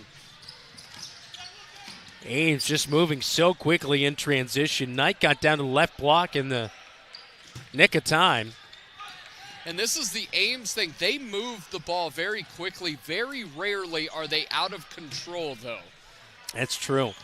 Drop it into Dow. Right block. Turnaround jumper. It's up and good. Actually, that's DJ Bajik as he's checked in late here. So Bajik gets his first bucket of the night. And it was a really soft touch. That was all about the soft touch, getting it off the rim and allowing it to trickle over. Bajik only averages 0.3 points per game. Niehaus tries a 3 from straight on. It's off the mark, and I believe Lamar Johnson is going to pick up a foul as he was trying to get the rebound inside.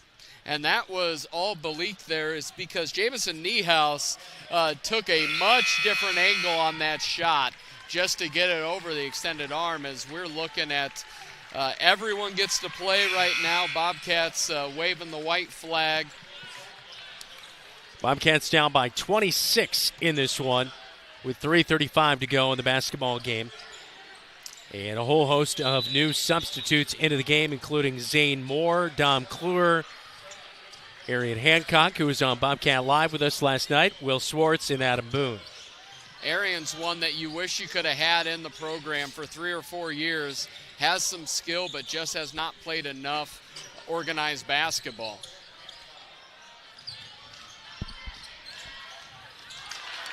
And an inside move by DJ Bajik, and he has his second bucket of the night. It may look like Tim Wakefield, Tom Candiotti, and others, but it right when it goes up, no rotation, but he does have a nice soft touch.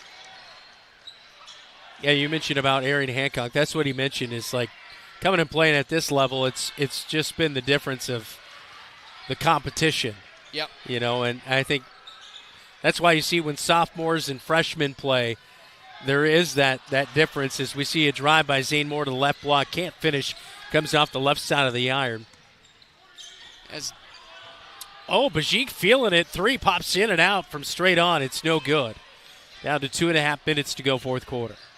As dumb as it may sound, there are some pieces here tonight that I think, and I'll talk to Coach in the postgame, but that he's got to be somewhat happy about coming into this matchup. They did some good things. Dom Kluwer tries a 3 right wing. It's no good after Adam Boone had a drive inside, missed the shot, and then got his own rebound. Ames, though, last to touch it out of bounds. Baseline right side. In a 28-point game. A few other new faces checking in for Ames, including Isaac Bivens. He'll replace DJ Bajik. Do you think his father was a part of Belle Biv DeVoe? It's certainly a possibility, Dylan. I do love me some Belle Biv DeVoe. Adam Boone with the basketball, swings it. Right wing to Arian Hancock. Dribbles to the top of the key, loses the basketball, gathers it back in, finds Zane Moore. Zane Moore finds a wide open Adam Boone. Sidewinder 3 is off the left side of the iron, no good. We're under 2 to go inside the roundhouse. Backups getting their time to shine here. Will Schwartz went for the rebound off of an Ames miss, out of bounds, last touch by Ames. One thing that may not show up as a shot block, but one thing that Ames's length does to standstill shooters is every time the Bobcats line up a 3, they're rushing it a little bit more and trying to put a little bit different trajectory on it. Yep. And you can see even good shooters like Boone is just kind of way off, and it's because of those things right there. Dom Kluwer dribbles it off of his foot, loses it. Ames slides on the floor trying to save it, but they were out of bounds apparently on the near side when they touched that basketball. So Bobcats will pass in here to Zane Moore, who will control the point for the final 90 here as we count it down. Near side, Hancock open for the 3. It's off the left side of the iron. Will Schwartz trying to get the rebound, but not able to do so as he loses it out of bounds. And with 1:20, back to Ames. 58-30 our score in the Highway 30 rivalry. Long distance 3 from the left wing as Cole Schwartz just checked in. No good for Ames. Hancock brings it up court. Over to Zane Moore. Tries to drive in a little bit, almost loses it out of bounds, throws it away to Isaac Bivens. They'll run the floor up to DeLisi, but good swat right there, and the Bobcats have it back as Will Schwartz made the play for the Cats. Boone, 3 from straight on is no good.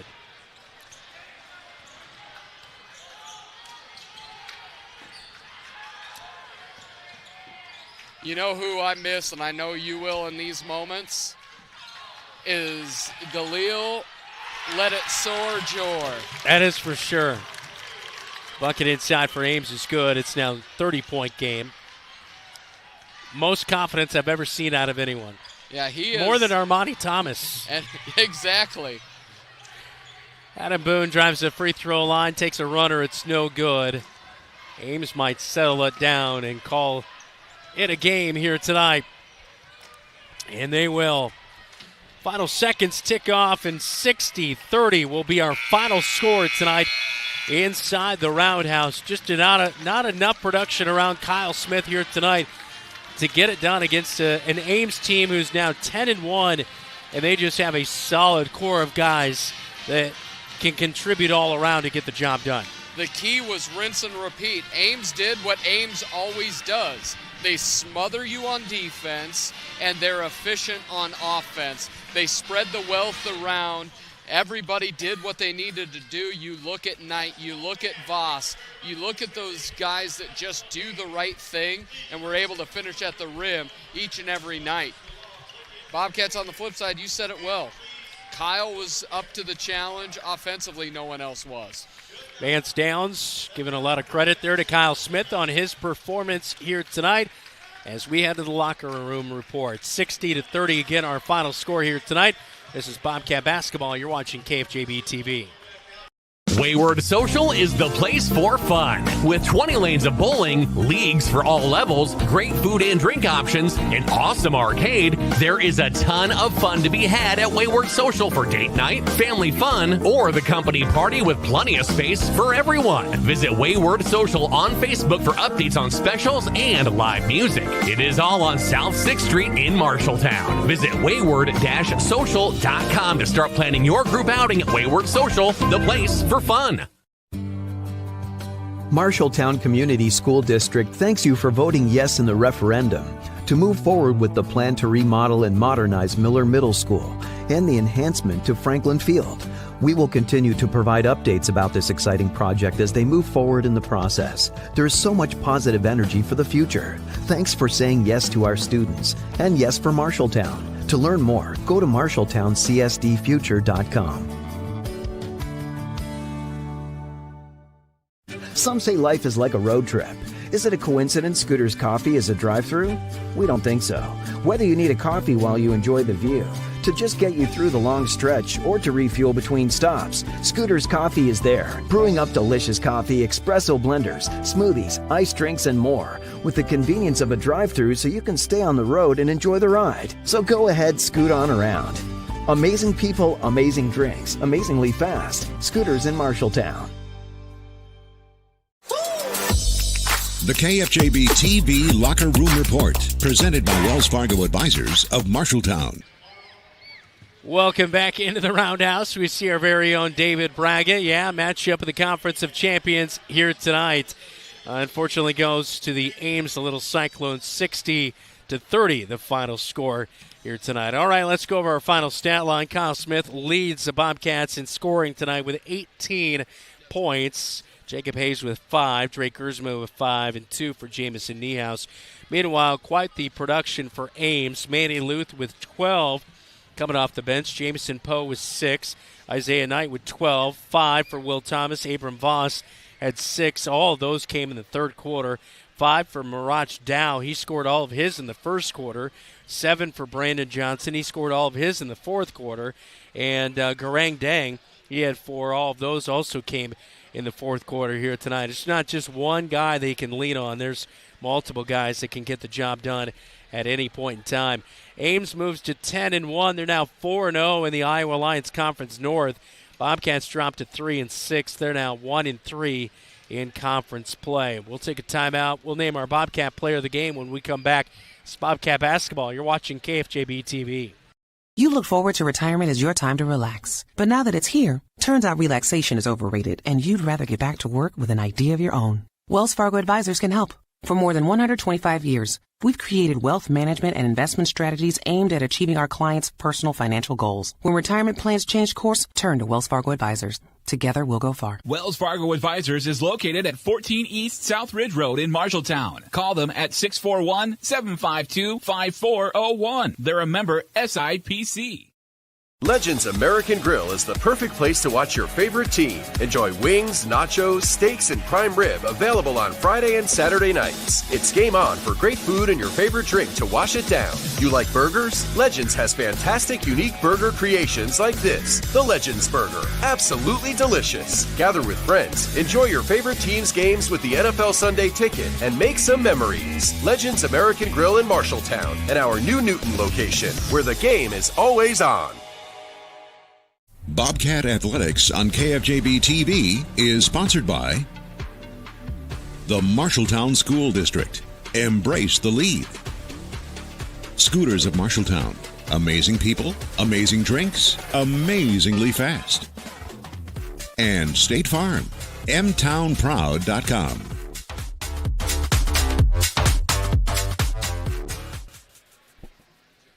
Welcome back into the Marshalltown Roundhouse as the Bobcat wrestling team getting set up for tomorrow. The Allie Morrison duels will have coverage starting at 10 o'clock tomorrow morning right here on KFJB-TV. Now time to name our player of the game, which is all presented by Opa Grill in Marshalltown. Of course, Opa Grill in Marshalltown, Greek and traditional favorites. All you have to say is Opa. Our player of the game tonight, Kyle Smith, 18 points to lead the Marshalltown Bobcats.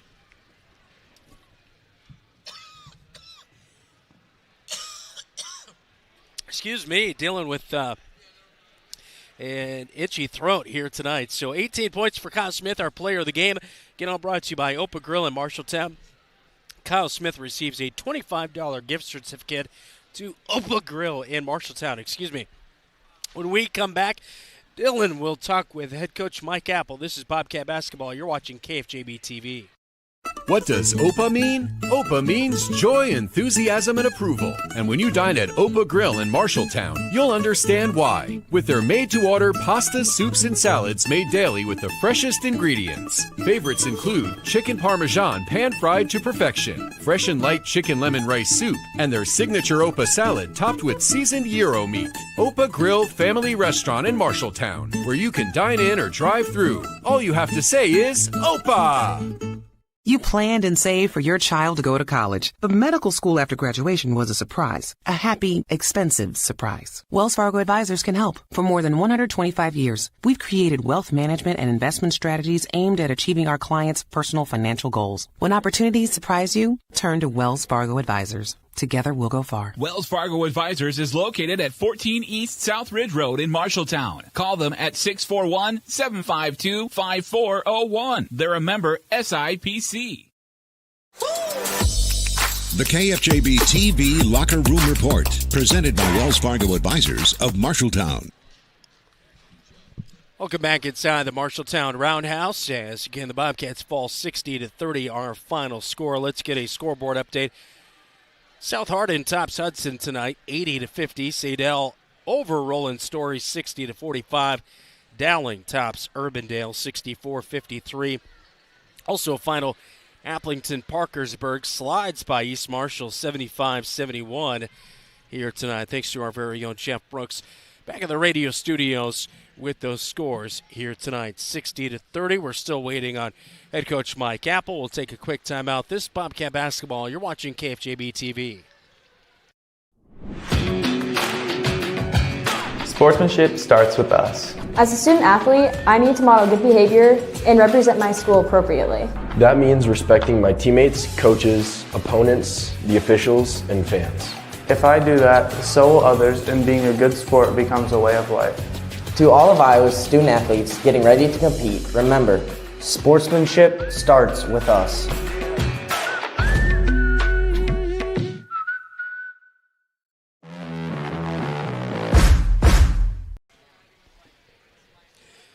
Back inside the Marshalltown Roundhouse, our next broadcast coming up here on KFJB-TV. Basketball-wise will be Jefferson, as Cedar Rapids Jefferson is in town. Coverage starts at 7 o'clock on Monday night. Then the following night, Bobcats right back here inside the Roundhouse as they'll take on the North Polar Bears. Tomorrow morning, starting at 10 o'clock, it's coverage of the Allie Morrison duels. Marshalltown will face North Polk in the first round of things, as Zach Tomish and David Braga will have coverage for you here on KFJB-TV. Again, our final in the boys' game tonight, 60-30. Final score from the girls' game tonight, 59-19, as the girls' basketball team drops to 4-6 on the season. They're 0-4 in conference play. Meanwhile, for the Marshalltown Bobcats, on the boys' side of things, they dropped to 3-6 and 1-3 in conference play so far this year, as they take on Jefferson coming up on Monday night. And we're still waiting for head coach Mike Apple, so we'll take one more final timeout, and we'll try to see if we can catch Coach Apple when we come back. This is Bobcat Basketball. You're watching KFJB-TV. In Iowa, we are fortunate to have a lot of opportunities to get involved in at our schools. Athletics and activities have so many positive effects. From learning how to build relationships and healthy lifestyles, and gain self-esteem and confidence. Make participation a priority. You and your school will benefit.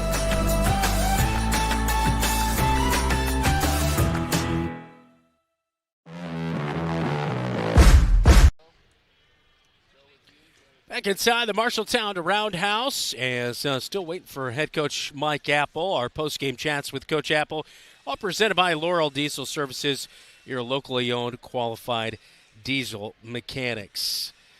We'll take one final timeout. We'll wrap things up from inside the Marshalltown Roundhouse on a Friday night in the Highway 30 rivalry. This is KFJB-TV. When Mike Overton moved to Laurel, Iowa, he had a vision to have a diesel repair shop that would support his growing family and passion for working on diesel engines. Being part of the East Marshall community means ensuring that farmers, truck drivers, and businesses run smoothly. With a large building and state-of-the-art equipment, Laurel Diesel Services is always up for a challenge. When your farm trucks, semis, or other diesel equipment requires maintenance or the occasional repair, take it to Laurel Diesel Services. At Tyler Prishong State Farm, we are M-Town proud. For us, M-Town proud is about having absolute pride in the place that we live and work. The people in this community represent everything that I believe in and everything I want to instill in my children. Hardworking, diverse, genuine, kind, and passionate. A blue-collar town that has shown countless times we can depend on each other. We'd love to talk to you about what makes you M-Town proud.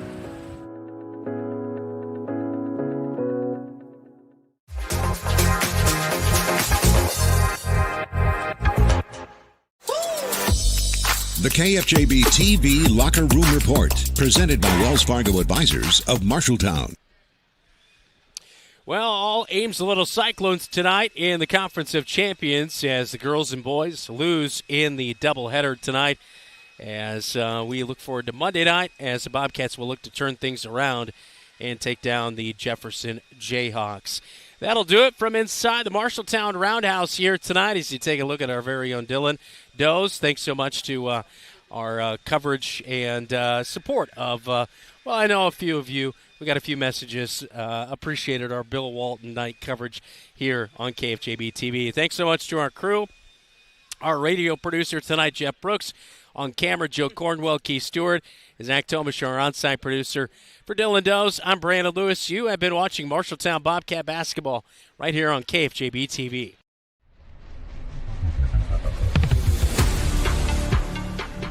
Bobcat Athletics on KFJB-TV is made possible by Assured Partners, Greg Young of Marshalltown, Lennox Employees Credit Union, Marshalltown Area Chamber, Marshalltown Community College, The Gregors Furniture and Mattress, Sports Plus, Wayward Social, Wells Fargo Advisors of Marshalltown, Marshalltown School District, Scooters of Marshalltown, State Farm, mtownproud.com.